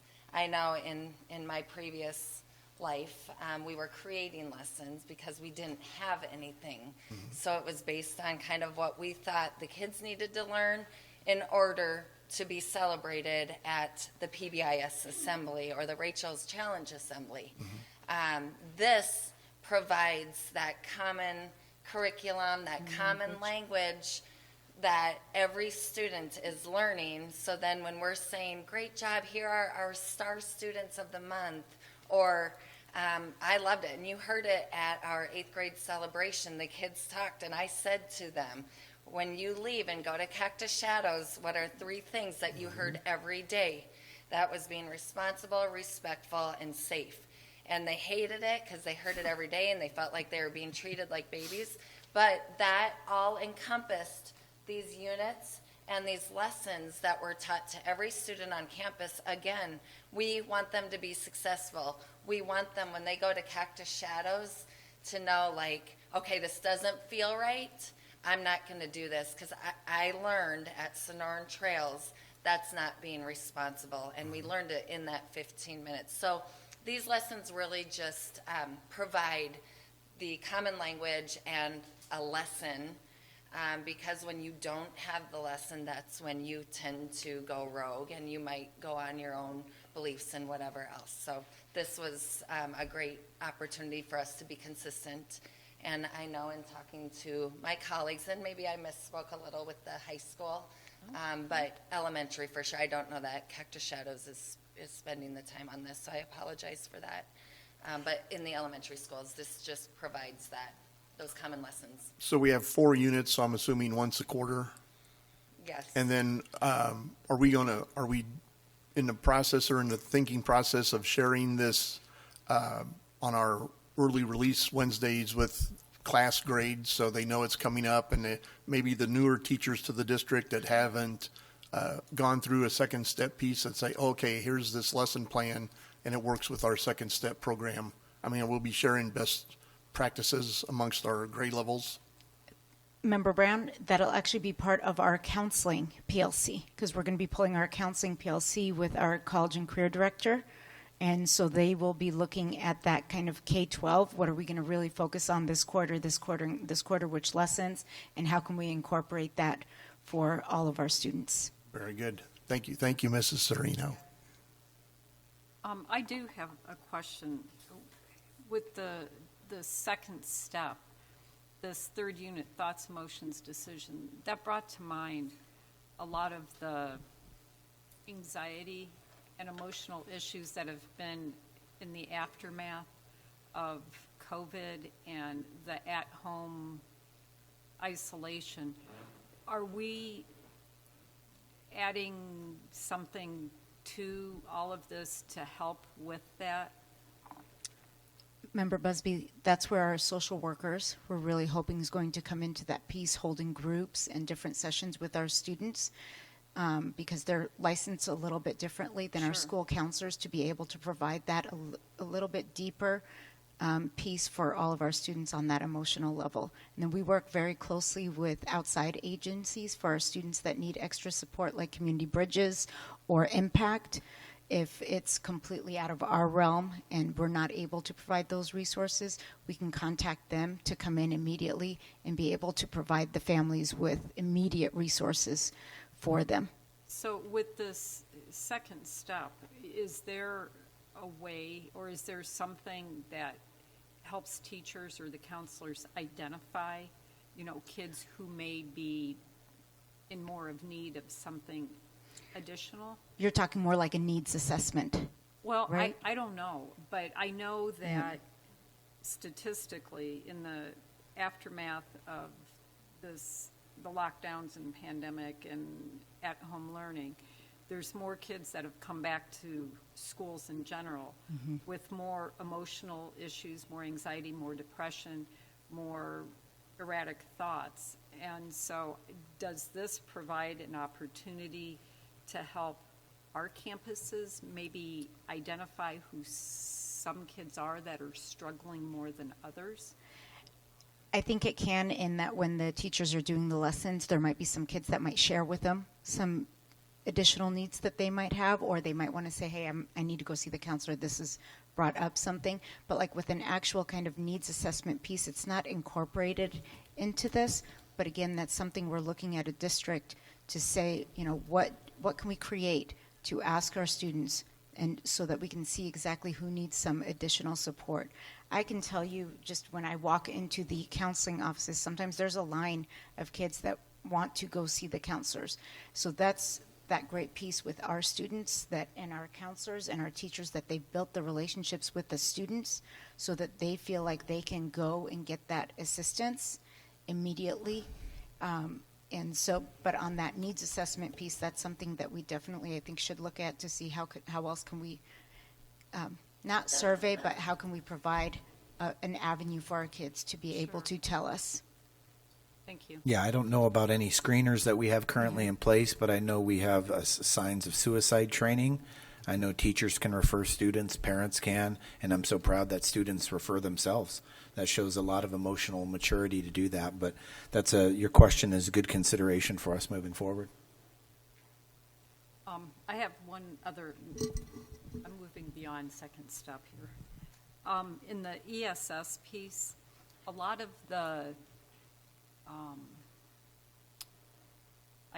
action items, the forward thinking, it seems like it all revolves around additional dollars. So if the override passes, okay, that's an easy answer. If it doesn't pass, what's Plan B? Because it sort of seems like a lot of this might not come to fruition. So Member Busby, so the retention bonuses we have built into the grant, and we can fund those for at least 2 years out. potentially more. So that will buy us a little bit of time. But then in terms, and I will say that helped a lot this year, because once Mr. Karpinski announced that information, a lot of teachers who seemed to be applying elsewhere stopped and said, okay, I'm committing. And so that was enough of a carrot for many. However, yes, being competitive with our salaries, I mean, that's just a reality we're facing, ESS and beyond, for everything. And so that's hard. But I will say that, I mean, I even spoke with some preschool teachers the other day, and we were talking, and I told them, hey, you know, you can make more money if you'll just get your special ed certificate. And they kind of looked at me, and I said, I'm not kidding. You just get it. It's $6,000 more. So it's appealing, but it's not everything. So we're doing our best. But the other piece I will say is that Mr. Karpinski and Mrs. McCullough, they've done a great job of building the culture within our ESS department. The word is getting out that there are systems in place and that there's support and help for the teachers. And I mean, Mrs. McCullough has stayed up many nights helping teachers write IEPs and making sure that they're meeting their deadlines. Yeah, and I'll say one thing just to kind of applaud Carrie and Mr. Karpinski. The last few months of school, I was very happy to go onto social media and see the pictures of them and the ESS staff that they recognized at the schools. So, fun fact, they went out to secure gift cards on their own time to recognize their staff members. And so you would see these people who people felt appreciated. They felt supported and appreciated. And so although we see stipends and bonuses and all those things, and those do play a huge part in retaining staff, I'm really proud of Mr. Karpinski and Carrie for creating a department of belonging. And hey, we may not know the answer, but we'll find it for you. We'll support you. We're doing our best. And I think we're starting to see some of those dividends with, we don't have 60 openings. You know, we don't have 200 openings. We do have some openings. However, they're a lot smaller than other places. So creating a culture of belonging goes a long way and of support. And so I applaud them that they went out on their own to get gift cards and gift certificates and gave it to the staff. And sometimes that not only makes someone's day, but if I was to get one of those awards, that fuels my tank for about 3 months, because I'm a words of affirmation guy. And so I really appreciate Carrie and Michael doing just the little things that make people feel appreciated. That goes a long way. One other thing. Thank you for the safety information. Periodically, could we get updates on, you know, any improvements or additions that might happen? Yes. Thank you. You know, safety's a big thing. It is. You want to make sure and also thank you to everybody who put this presentation together, because I know in addition to everything else all of you do, this took a lot of time, and it was very informative and helpful, and I appreciate it. So thank you. I've got two quick questions. One on the ESS piece with the grant money that's going to be the $6,000 stipend. Are we going to pay that out like we do our other stipends, half up front and half toward the end of the year? Or We're going to pay half in December, $1,500 in December for each, and then half in June, the other half in June for each. And again, the second $3,000 has those compliance pieces that are just specific to the duties of all of our special education teachers. Okay, thank you. And then for Mr. Dolezal on your school safety, I've got a couple of quick questions. You mentioned the signage on campus, and I know with our limited resources, is Mr. Santina able to do something sooner with maybe some minimum signage, or are we looking for some sort of a grant? Or it depends on the school and the site and what they needed. There's some schools, one I can think of is Lone Mountain off the top, that just really needs a clearer signage of delineating what is the front office. When you go to Lone Mountain, sometimes people go up to the cafeteria thinking that's, so it can be even as simple as that, and could be signs even the schools can create in the meantime. But yes, Mr. Santin is aware. He's been at the meetings and the walkthroughs with me as well. I know I get I get some comments from people that are coming up to watch a basketball game at the high school, and you get into that main parking lot, and then it's like, well, where do we go? There's no signage that says the gym or, you know, anything, even just for parents or parents of our Correct. opposing And then teams imagine too. an emergency response person coming, and if you recall where the old entrance was, there's still cactus shadows and a falcon hanging over that. So that's another thing that we've Yes. discussed and looking at. And again, it's prioritizing and what can we afford? What are some small wins we can get Mhm. at a relatively low cost? And I think, in meeting with the principals I have so far, I've met with a couple of them already. I think we've identified some of those things, the low-hanging fruit that we can do Great. at a low cost and get those done. And then just on the your comments about an active shooter drill with some of our local law enforcement, are you thinking of doing that when teachers are back before students come back on campus as kind of, I don't want to say a dry run, but as a awareness issue? So it's like, Well, actually, one of the things that the local law enforcement agencies I've talked to want is they actually want staff and students involved. So not necessarily without, and that's kind of what happened and helped it fall through a little bit this year, is that we had originally started talking about over spring break, and then they really wanted, well, is any staff going to be there? Is any, all of these things. I can't make staff stay during that time. Right. So now it's really working out when can we have, because they do want student actors involved, whether that's an entire campus or whether that's just a small group, different clubs. Right. And I've talked with them already. They've talked about they'll bring swag out for kids that come and participate and do things. But they also want, to make it a truly effective exercise, you want our office people there. You want security there. You want all of those things to really get an idea. And then again, because of where we're located, we're going to have all three of those police agencies arrive. We've seen from the different examples I've been involved with in the last 15 years, those things happen. So right. And we've done some we events will in the still past. continue- So right, I mean, will that still was do our regular, drills every month, every quarter. Mhm. But then this would be a unique one to really give us an idea and to give them an idea about how well their response teams are. Oh, sure. So. Yeah, Member Brown, it becomes a huge undertaking. I It's, was part of planning one. It took a little over a year to do it, and it was very valuable. And you train the parents. Mhm. We sent out messages to the community to say, hey, you might hear some pop, pop, pop sounds. Just know that it's because the police and law enforcement are simulating gunfire. Kids could opt out, and then we even told parents where our evacuation site was. Parents don't come to the school, but when you evacuate, you're expected to bring your driver's license, and we check out your student. We hand deliver your student to you to ensure. So we basically took a half day, and there was almost no instruction, but we practiced. And then we brought principals over for part of the time to observe, and it was very valuable for us and for law enforcement. And we had a lot of news stations come. And we blocked off, we police taped the school, and we'd tell people you won't be able to drive to the school. And so it was like planning a wedding, but it was super, super valuable. And it was as much for the kids, for the parents, for the community, and then for our law enforcement. It's super helpful for those deputies and those officers to be on our campus. Yes. So like you said, if there's something in the gym, they know to go there and get the bad guy. Right. So Bill kind of started the process with Scottsdale, and it kind of fell a little flat with some of their response, but we're going to pick it back up, and we'd like to do that this year. So the board will be involved. You'll be able to come and kind of be at an observation point if you want. Fire department's here, counterterrorism. So it's a significant undertaking, not just for the high school, but for the whole district. Transportation will pick up the kids, evacuate them to a pickup area where we reunify them with parents. So it'll be a good undertaking, but I think it'll be great for our community, and it's great it reassures our parents how seriously we take safety.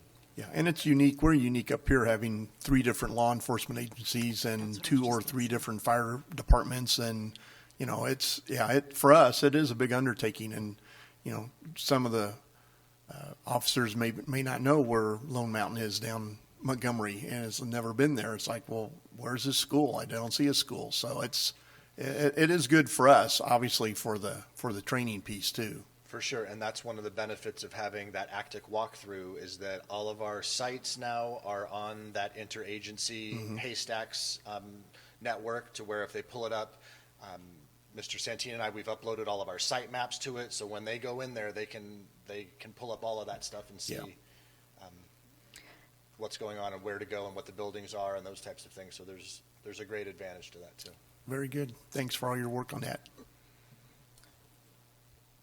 Well, I would like to go away from the active shooter thing for a bit and to go back to the ESS because I did want to talk about that, mostly because I'm a special education teacher, and I've been doing this for quite a while, and I was in a really interesting situation this year where I was looking for jobs, and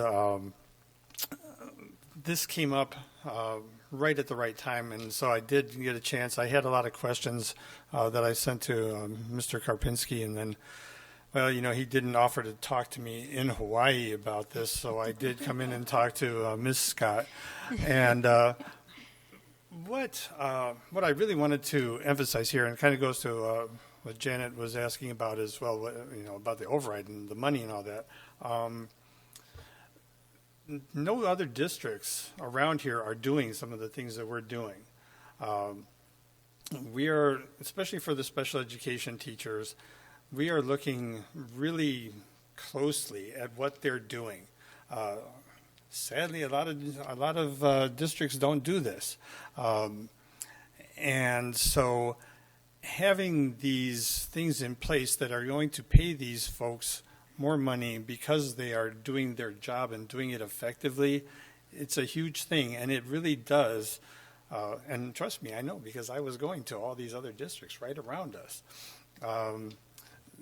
They are not addressing the specific differences that are found in special education teachers and what they do. So being able to have these bonuses for the compliance and for doing that part of the job that doesn't neatly fall into that evaluation, and that's the big thing that I wanted to talk about, is how it doesn't, our job is different, so it doesn't really fall into that. There's a lot of our job that doesn't fall into those categories. So the fact that we are, as a district, are paying attention to some of those things and helping our teachers and using that to maybe get some more teachers is huge. So I'm really, really appreciative of that. So just want to mention that. And Carrie, I would just like to ask you, is there anything else since you've thought about this, because I know this was put on a future agenda item a while back, is there anything else since you've completed this presentation for us that you've thought of that you want us to know? You know, I think that we really, I'm not a microphone person. I think that overall, we really just want to ensure that the district and gen ed and special ed, that we're combining as one. And I think that's really the focus that we've been focusing on this year. That we're all in this together, that even though a child has an IEP, they're still one of our kids. And I keep saying over and over to the preschool teachers, they're just kids. And, you know, we've had a couple gen ed preschool teachers that have taken on some of our more challenging students. And they were scared and panicked, and I walked in with them and we talked to the kids, and I just keep saying they're just kids. And so I'm really trying to get that over, you know, with everybody, that they're all just kids. And they need different services, they might need different supports, but in the long run, they're kids. And so I think that's really the focus that we've been looking at this year, that we are all one team. And we're gen ed and special ed, but we really need to work together with all those interventions. We need to work together, you know, through the MTSS process or SST process or whatever process that school is going through at the moment, and just support the kids. So I think that's the main piece that we really want to focus on. All right, great. Thank you so much for that presentation. Item 4.4, evaluation of school board self-evaluation. Oh, sorry. You forgot one. Yes, my little staple's covering that up. 4.3, 2022-2023 Employee Handbook, presented by Ms. Sheila Sorensen. Thank you, President Hatcher and members of the board, and Dr. Monroe. I'm so pleased to be at your board meeting tonight. I want to tell you that it's been a great honor of mine to hang out in your district here for the last many weeks, giving a hand. So there was a skeleton done of the employee handbook when I came on board, and I was happy and pleased to sort of pick up that ball and take it across the finish line for you all. So that's what is presented for you here this evening. The handbook will be reviewed annually, and brought back to you with the highlights of any changes or revisions. We intend to have an electronic sign-off. So there's the vector system that employees in the district use to take the standard annual training, such as bloodborne pathogens and child abuse reporting, that type of thing. So in that same system, we'll have the handbook uploaded there and then have an electronic sign-off for employees to acknowledge that they have received and reviewed and understand the handbook. In addition, we've worked closely with our CCEA partners and teachers, and we'll also rely on them to help be a communication channel out to our teachers with this information. And then we'll have an expectation that all of our principals cover the handbook during orientation time when our teachers return. And so this information is presented for you this evening, and I'd be happy to address any questions that you may have. This is excellent. It's large, and if I were a teacher going back to school in the fall, I would think, oh my gosh, 67 pages. But I never recall seeing one of these when I was teaching, and I loved it because it's one-stop shopping. Everything's in there. If I were going back teaching again, I would have a binder, and I'm old-fashioned, so I like to feel the paper. I would have this in my binder. I would have my standards and the teacher eval that we're going to talk about in a little bit. This is really, really good. So whoever put it together did a fabulous job. Over the years, we've had a employee handbook presented, but as Beth said, this is extremely comprehensive. And it's really a very good tool. So thank you for taking it to the finish line. I'm not sure where it was on the field, but thank you for getting it to the finish line. You're welcome. Ideally, I would love to see it come back to you again, and perhaps that will be next year, but with some links then to the implementation of the policy. So it highlights the policy, I hope, in an easy-to-follow format, but ideally then it would link to some of the practice that goes along with the policy to also make it just really user-friendly for your staff members. And it could be potentially thinner, President Hatcher and members of the board.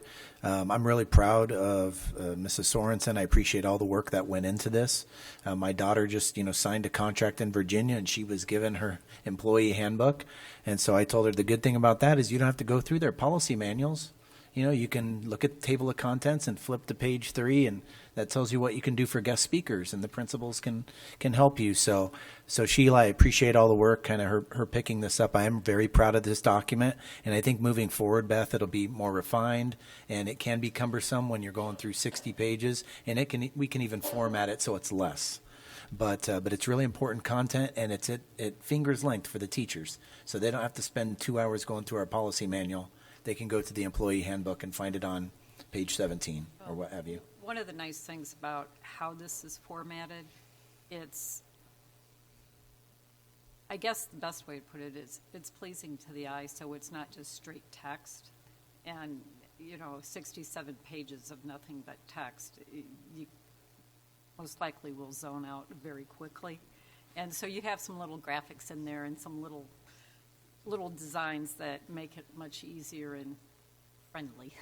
So thank you. I thanks. Appreciate that. One item that you'll see as it becomes a more finalized version in the appendices, at the beginning you see the chart of policies. So by call number of the policy and then the title. So we've created a companion document that will have the title of the policy followed by the call number, so you can look at both. So if you were a teacher and you're going, man, I don't think I'm supposed to take kids in my car anywhere, so student transportation and vehicle, you'll be able to look that topic up, then find the call number of the policy, and then go into the handbook that way as well.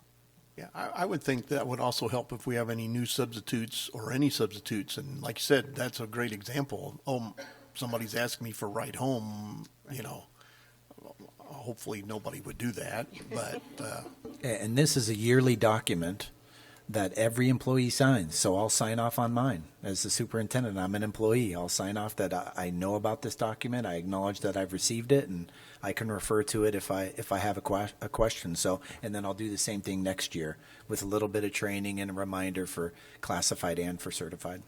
Moving forward, then, who's going to be the gatekeeper for this book? Dr. Hendrickson. Oh, okay. The gatekeeper. He already has it in his possession. Great. Congratulations. Thank you very much. It is a great resource for our teachers and everyone, really.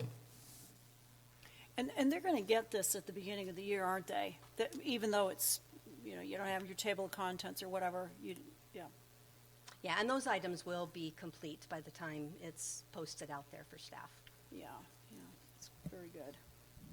Thank you. Okay. Alrighty. 4.4, evaluation of school board self-evaluation, policy exhibit BAA-E, presented by Governing Board President Beth Hatcher. As you can see, this is 18 pages long.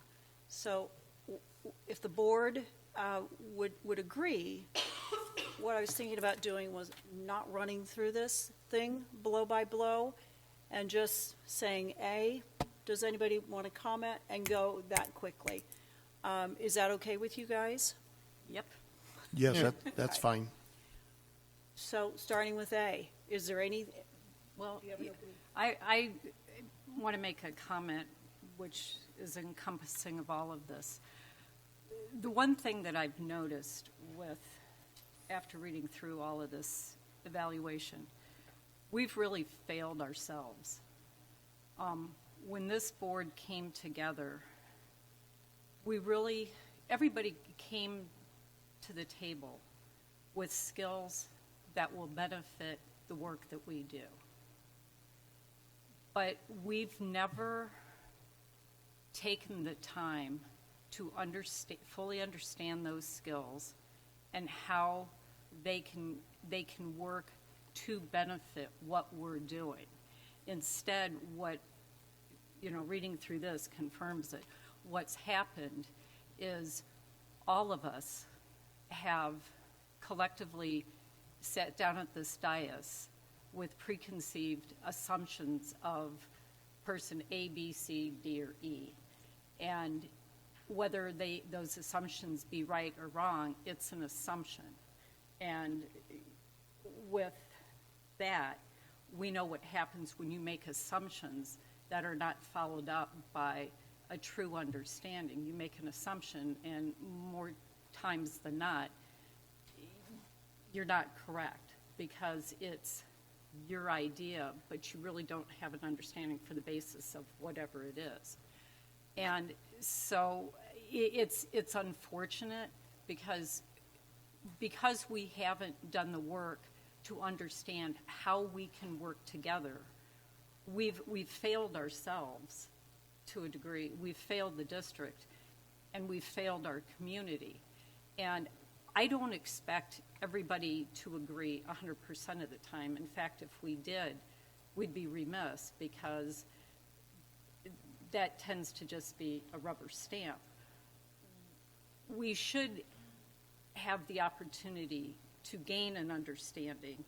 And, if you agree with me, great. And if you don't, that's fine too. And, if I ask a question that's you don't know the answer to, that's fine too. I don't expect there to be answers for everything 100% of the time. But at some point, the follow-up. But we haven't done what we're supposed to do as a board to be able to work together. At graduation, that was the first conversation I really had with you, and Jeff apparently is the master bartender, and he now has signature cocktails, which has nothing to do with what we do here. But it makes him more personal, and so I have a better understanding, just of him as a person, and that makes a difference. I'm not just this person that you guys have come to the board and it's like, oh, we heard about you. Well, you heard about me, but have you ever talked to me? And there's a difference in that. We all come here with the same goal in mind, to make this the best district that we can make it, to make sure that these kids learn as much as they can in the best environment that we can possibly provide. There's more than one way to achieve that, but we've like tripped over our own feet, and we haven't really allowed ourselves to effectively collaborate so that we can move forward. And that's kind of what I've taken from all of this. And what's really kind of the irony to all of this, later in our agenda, we're approving evaluation materials. In those evaluation materials, what are the strengths you've identified? What are the weaknesses? How can you use this to go forward? And what do you need to do to improve the weaknesses? Well, our evaluation doesn't really include that. And I find that to be a little ironic that we're going to approve an evaluation mechanism for our teachers, but our own evaluation doesn't include that. And I find that to be sort of funny. And so, anyway, that's kind of what I've observed from all of this. And, you know, this is a tool, and it should be a good thing. And we all have so much to offer and bring, and so, anyway. I would definitely agree with that, because you do notice that. Like you said, you know, you do these teacher evaluations, and that's always part of the deal is, okay, here's what is going on. How do you plan on, you know, doing this differently? How do you address these things differently? And that's not part of this. So I would agree with that. I'm not exactly sure what the mechanism is, since this is really the only time that we are here to do this, but I think that it's definitely something that we should try and achieve and work towards, because when this board works, it works very well. Mm-hmm. And I've noticed that, I don't know how long I've been here, I think like 20 years now already. No, it just feels like that some days, but it's when it works and you're getting that good input and that good thing, then it just feels right, and it's felt like that for a good chunk of time. So I hope that that we can do some of the stuff that you're saying, that we can do some reflecting, and we can, you know, I don't know how we can do it, but getting that communication good would be helpful moving forward, so that we can do what we're trying to do for the district and keep it for what we're trying to do with the district. So I would definitely agree with that. Thanks for saying that. Yeah, you're welcome. I mean, it's good to vent, but once you vent, what are you going to do with it? You know, like, oh, great. It's each one of us should take the responsibility to really be very reflective personally. You know, what have I done good? What have I done not so good? How can I improve upon it? And, you know, I've done this, and that's kind of what brought me to say what I've said. I don't know enough about everybody here to really understand where you come from. You're a retired teacher. You're a teacher, okay? You know, and the same goes, you know, for what you know about me. It's not a whole lot. So you don't really understand how your backgrounds really are going to benefit what we're doing here. Yeah. You know, in years past, there have been times where we've had a board, what was it called? A board retreat? Retreat. I couldn't think of the word. And they're some have been really, really good, and some not so good. It's just a matter of how you structure anything. But something like that, where it's a very, I don't want to say unstructured, but a very relaxed type of, we weren't sitting here. And it was an opportunity to really like collaborate, brainstorm on things where it was a free flow of discussion. And it was a good learning process, and we haven't done something like that in a really long time. And it's unfortunate because those are tools to help us, you know. Our teachers go to professional development and they have collaboration, and, you know, we're like, do as I say, not as I do kind of a thing. And we're leaders, we need to lead by example.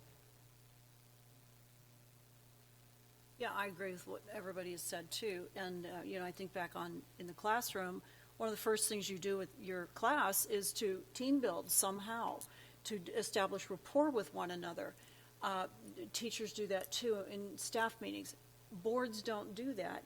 And unfortunately, some of that has to do with the open meeting law, you know, because we can't, the five of us can't go out to dinner together. It wouldn't look right. No, you know, we couldn't do anything like that. But maybe a retreat or something that We had a retreat, and I don't think anybody ever showed up, except for the board, which was fine.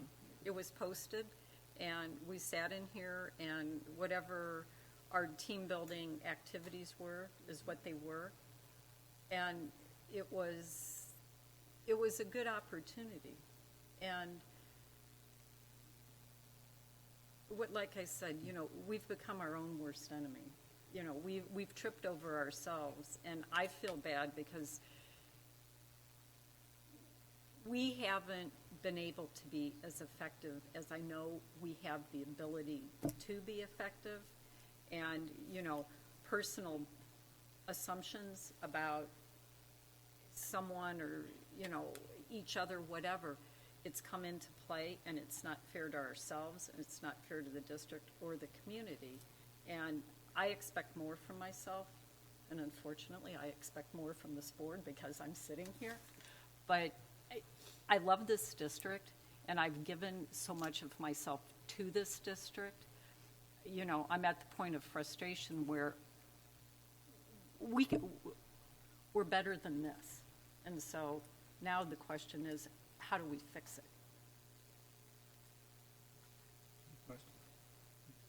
Well, this policy is old.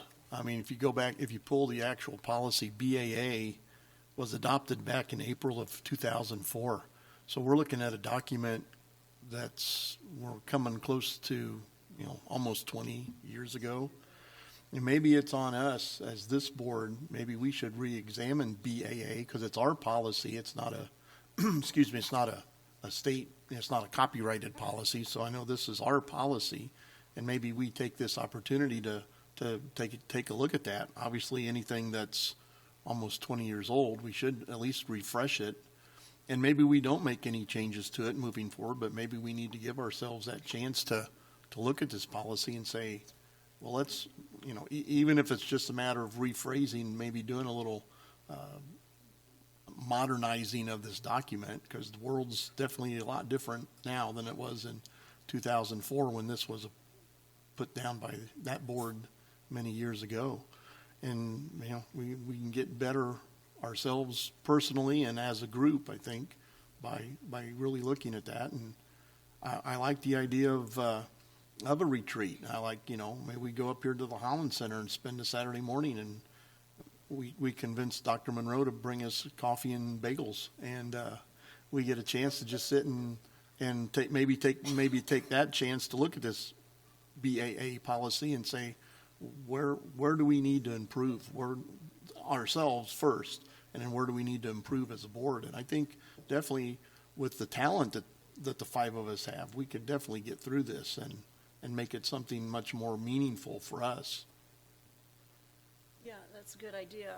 And I agree with what Janet says too. On the times once a year when we're back behind the stage at Sonoran Trails and we get to just sit and visit with one another, it's so nice. It's a completely different feel. It is. And wherever politics lie is where politics fight. This is a nonpartisan group. And, you know, I walk in here and my only concern is what's in the best interest of this district. And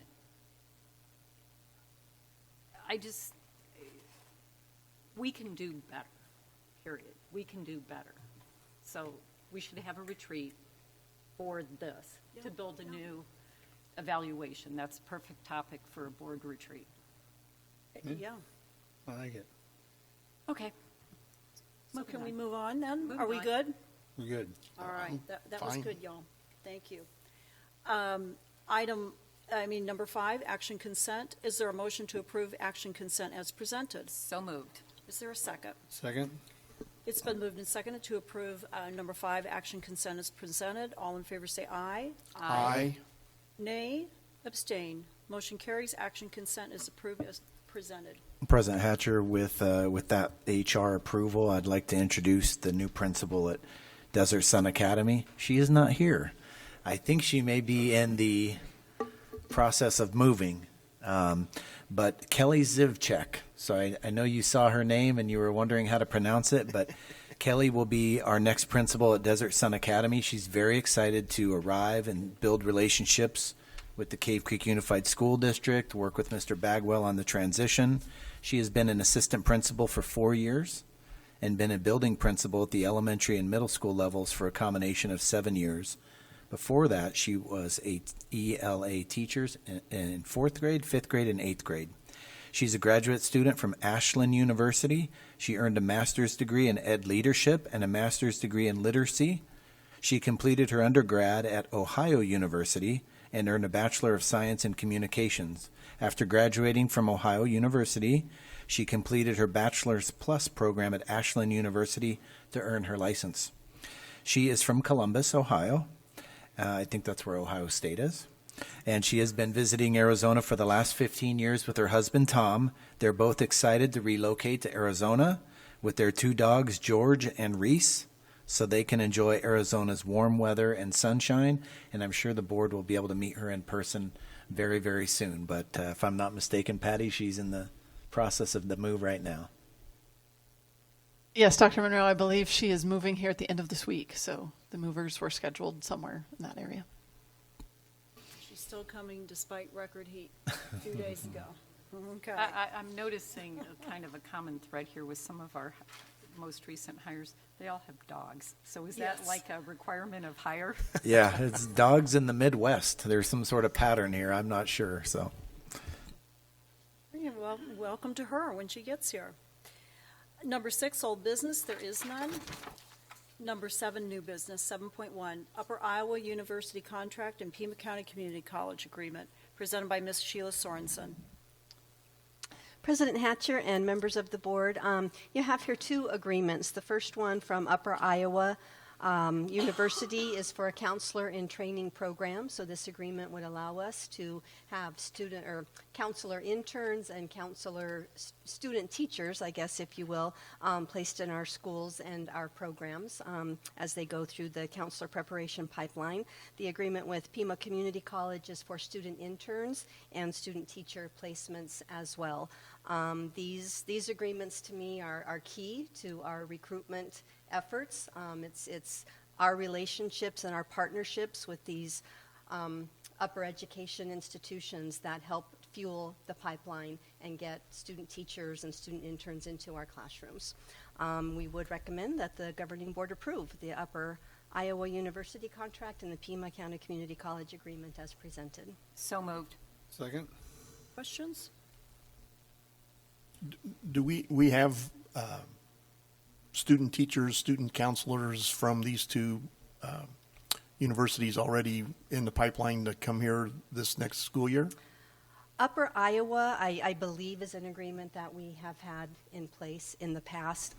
Pima County Community College, honestly, Member Brown, I'm not positive that there has been that agreement in the district before. But do you know that we have people from those 2 schools coming to help us this upcoming school year?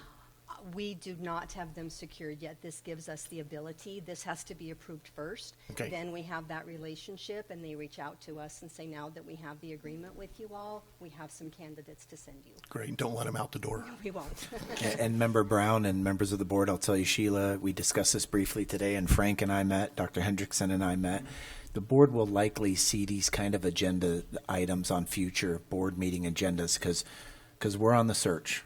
and we want to expand our scope, not just in-state schools, as you can see, but build a lot of relationships. And a lot of the MOUs are pretty standard.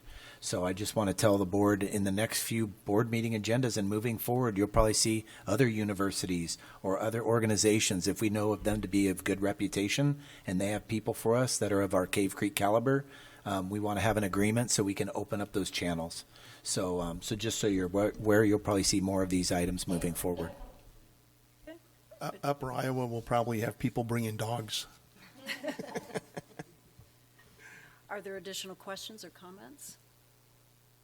Okay, hearing none, it's been moved and seconded to approve item 7.1, Upper Iowa University contract and Pima County Community College agreement as presented.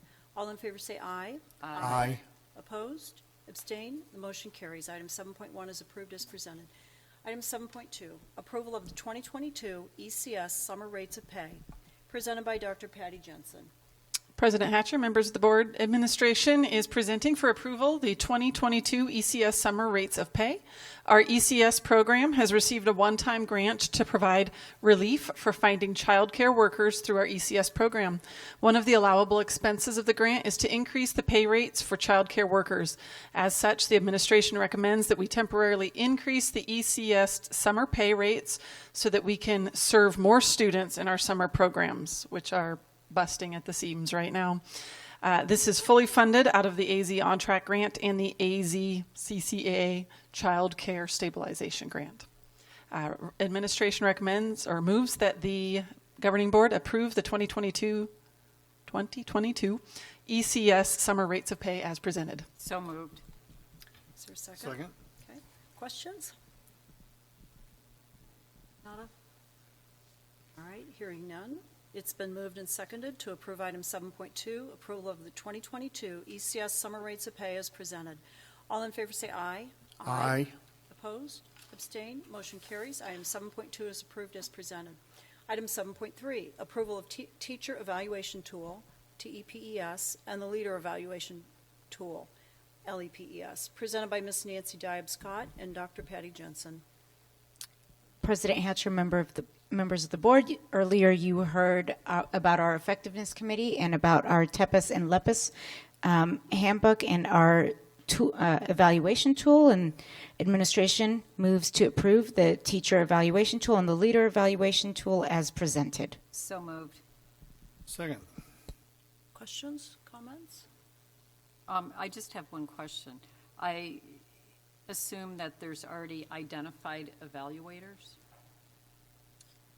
Yes, all of our principals are evaluators for all of our teachers, and then at the beginning of every year, we actually bring to the governing board those qualified evaluators. So you'll be receiving that list. We usually bring it in early August to you. Thank you. Absolutely. And that would be for the leader evaluators as well? Yes, for that lead. We include everyone on that form. As in the past practice, we include everyone that supervises or evaluates anyone within our school district. We had in both the evaluations, the list of people that were on the design team. Now, like the employee handbook, who will be the gatekeeper for this? And then will people be able to come and go off of those design teams or review committees moving forward? Because I would think this will come back. We'll review how we did this year since this is all brand new, and I'm sure we'll find something that, oops, we missed, and then we'll have to come back next year to tweak it as we move forward. But is there a mechanism in place for people that may or may not still want to serve on that committee? Yes, we'll work closely with our design team, especially as we'll be bringing them in for that continuous training piece. However, on the handbook pieces, usually on those pieces, there's not a lot of changes. What will you bring forward to you in the future are the actual summative tools that are in the back. And that's been, again, as past practice, it's those summative tools that will come back every year for that approval through the governing board. Right. Now, just because this is a new, an entirely new document that we're using, I would obviously hope there's feedback and then we can tweak it moving forward to get the best. Absolutely. Thank you. Additional comments or questions? Okay, hearing none, it's been moved and seconded to approve item 7.3, approval of teacher evaluation tool, and the leader evaluation tool as presented. All in favor say aye. Aye. Opposed? Abstained? Motion carries. Item 7.3 is approved as presented. Item 7.4, proposed budget for the 2022-2023, presented by Ms. Marcy Rodriguez. Yes, thank you, President Hatcher, members of the board. So the purpose of this agenda item is to present for approval the proposed budget for next year. The state law requires that school districts adopt a budget prior to July 15th. There has to be a 10-day window between the proposal and the adoption so that we can publish that and that the community can review the budget. And then the next meeting, we will have a public hearing where the community can come and speak to it if they would like. Right now, we are in an interesting situation with our state legislature. And I just got a couple of updates before I walked into the meeting about how there's some bills that have dropped at the state proposing what they would like to fund education. So having said that, this document is preliminary form, and there are some assumptions that have been made. And I will tell you why those assumptions are important. Because this document is used to set the tax rate for the school district. And once this document is approved and when we adopt it, those tax rates then are what generate the revenue because we are solely funded by our property taxes. So the assumptions that we have made is that there will be no increase in enrollment. I think in the last year we've kind of seen the enrollment be pretty steady. It fluctuates maybe by a few kids, but it's pretty steady. So we have said no increase in enrollment. But what we are seeing is an increase in our special ed population. So I have slightly increased those numbers. The big number that we're waiting to hear from the state legislature is the base level. That base level is our per pupil funding. Now, remember, they set the level, so we have to budget to that. We can't budget more than that. But in this, we are saying that we are expecting a 9% increase. Now, they have a lot of money down at the state, over $1 billion, to allocate to different organizations. We are hoping that $500 million of that would come to the schools because we know we need it. Which is going to mean about another $400 per pupil for the district, which is almost $3 million. But that's not guaranteed. This is assumption. So what I'm recommending is that we adopt, or we approve the proposed. We come back and we approve the adopted at the next meeting. Once the state legislature has given us a final number and we have the original final forms from the Auditor General's office, then we'll come back and revise back in September. But for now, we need to make sure that we are generating enough revenue to be able to support the budget for next year. Now remember, our district is a district that gives money back to the state. So if this tax rate is a little high, our taxpayers are still going to pay the same tax rate because they have to pay the minimum qualifying tax rate. So what that will mean is that the taxes will come to the district as opposed to going down to the state if this is a little bit high. And then next year, if we have additional revenue above our budget capacity, we will adjust at that time. So my recommendation is that we move forward with this proposed so that we can publish it and then come back at the end of June 28th at the next meeting, and we adopt this. And then once we get the final numbers from the state, we will revise in September. Okay, is there a motion? So moved. Is there a second? Second. Questions? Ms. Rodriguez, did I see that they're also thinking about eliminating that equalization piece? There has been some conversation about that, and I know that's something that when Dr. Monroe and President Hatcher and I met with legislatures, we did plant that seed. that we thought that that was an antiquated, approach. Now, what will happen with that, though, and what I've heard from some of the community members, some of the questions that are being asked is, does that mean then the district gets all the money back? And no, it does not. No. Because we are limited to whatever the formula per pupil amount is. So what that would mean if they eliminate the qualifying tax rate is that our property tax owners, their rate will probably be lower then. Yeah. I haven't seen all the details of that. That's just been kind of a nuance here in the last couple of weeks. So I'd like to see how that's going to play out, but I'm very interested that they are considering it. Have you also seen anything about the state eliminating that teacher experience index too? Correct. So that's one of the things that this district has, because we have experienced teachers. So, but and they're also looking at adjusting transportation. Yeah. So there's many things that are out there. I think by the time they do their negotiating amongst all the things, those probably will be in there, but the increase in the base level will offset those losses. Right. Okay, thank you. It's, President Hatcher, members of the board, I've seen the movie before.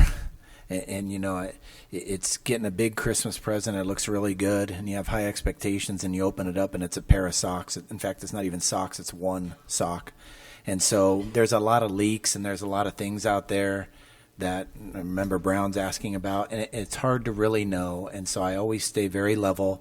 I'm very comfortable with Marcy's recommendation. I think it's very sound for our district moving forward. In a meeting this morning with superintendents in Tucson, there's not a lot of movement happening right now because, frankly, a lot of legislators are on vacation. So, we suspect when we left that room that there would be some sort of budget or some finality, if you will, on June 30th, which is kind of what the deadline is. So, I think the budget adoption is very sound, and our approach, I think, is very fiscally responsible. It sounds like they're beginning to, I almost hate to say it, listen just a little bit, because there's more talk now in the legislature about that. I think they're beginning to get hammered from other folks. So hopefully they will do something, but it's huge. I mean, it's a huge thing for them to actually make a change, and it's not that simple because they're representing everybody, the state. We're, of course, advocating for ourselves. So, yeah, it's like moving the Titanic with the legislature. As long as it doesn't have a hole in it. Well, yeah. Any other questions or comments? All right. Hearing none, it's been moved and seconded to approve item 7.4, proposed budget for the 2022-2023 as presented. All in favor say aye. Aye. Opposed? Abstain. The motion carries. Item 7.4 is approved as presented. Item 7.5, ASBA Policy Services Subscription Agreement, presented by Dr. Court Monroe. Yeah, President Hatcher, members of the board, I'd like to explain the why on this a little bit, as I know ASBA has been a lightning rod, with some things in NSBA specifically in the past. But the purpose of our ASBA Policy Services subscription, as you can see up on the screen, is to ensure that we're compliant with state and federal laws and regulations. At this time, it is not my recommendation that we renew with NSBA, that we let that subscription lapse. However, my recommendation would be that we do renew with ASBA. ASBA provides us a few key things that we do not have a plan B for at this time. So if the board was to vote no, I just want to be transparent with what we would be lacking. ASBA provides new board member training and board trainings upon request. They provide us a policy manual. They provide us on the ability to host online this policy manual to others, and then we can make electronic copies of it. We also receive something called a policy advisory, which means when the legislative session ends, the legal team from ASBA is able to put all the laws into policy, and it makes it nice and easy for us to be compliant with state and federal law, and I appreciate that as the superintendent. It would be very impactful if we did not renew this subscription, because, as I mentioned, we don't have a plan B. In fact, what I would recommend to the board, if this was shot down, is that we hire an in-house attorney short-term to help us make sense of everything until we could figure out long-term solution. I will say that there are alternative organizations that are being formed as we speak to provide similar services that ASBA provides, and I am very much interested in those and bringing those to the board in the future, but at this point they just don't have their legs under them quite enough. I almost see it a year or two out. So for that reason, I would move that the governing board approve the ASBA Policy Services subscription agreement as presented. So moved. Second. Questions? Just one. I thought NSBA we were automatically a member if we were a member of ASBA. Member Busby, my understanding is you are a member of both separately, and you pay a different subscription service to both.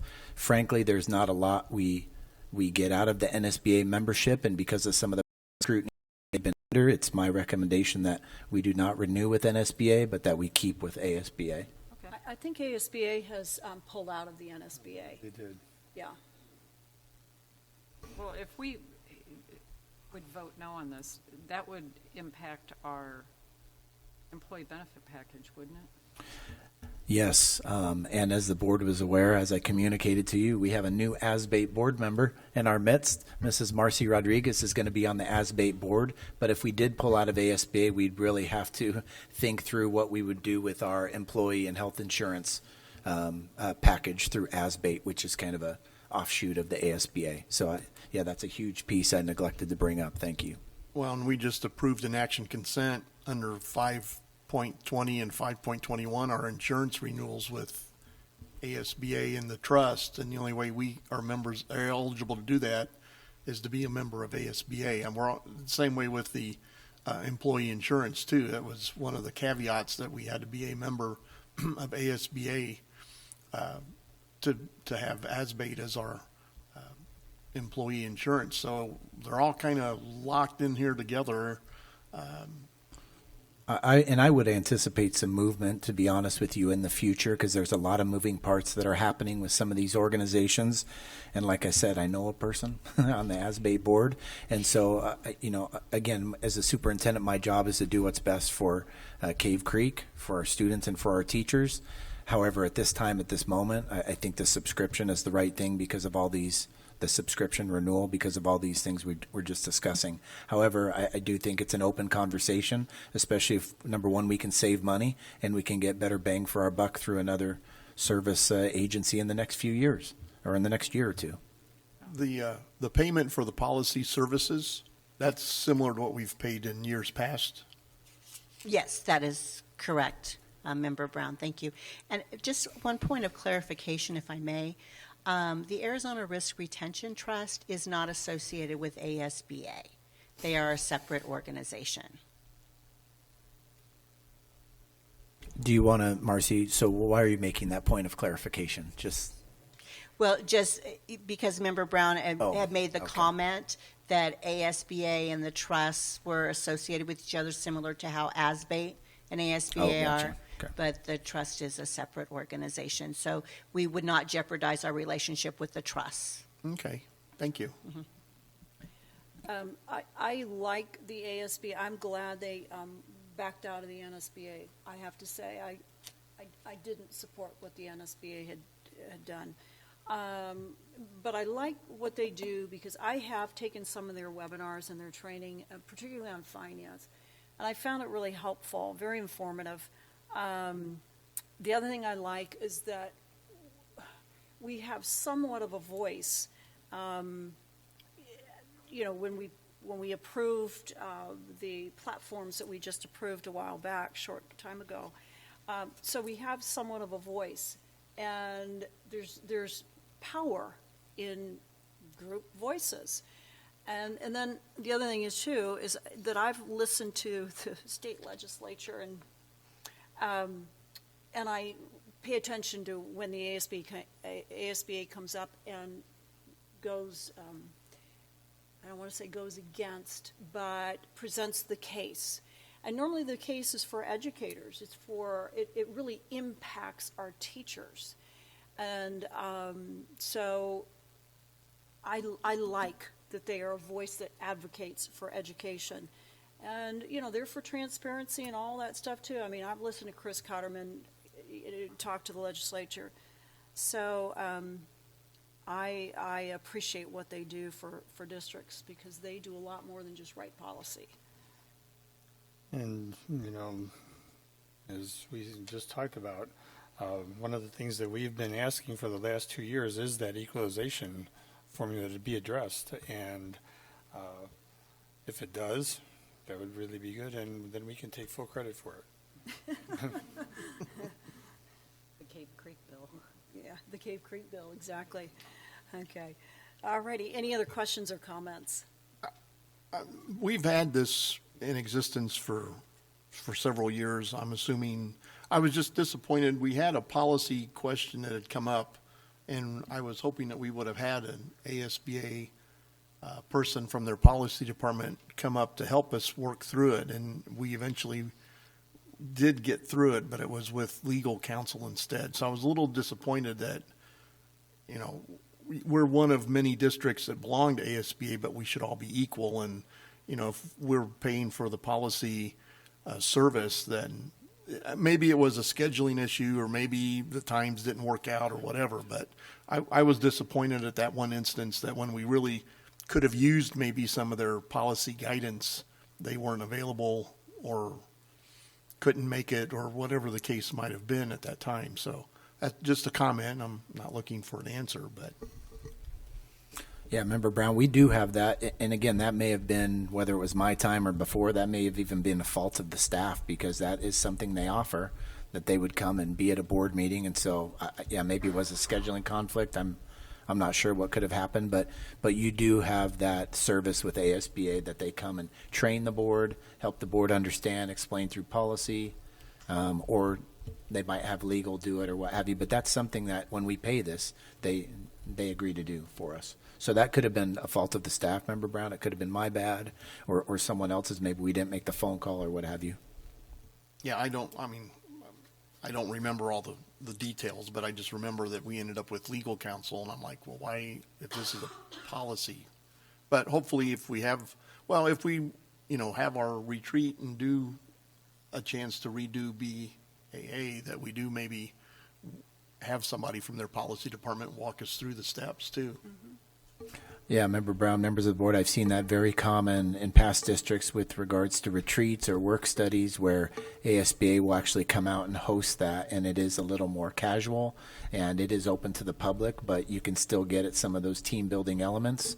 But yeah, in fact, I know one of the ladies on part of ASBA who does a very nice job with that.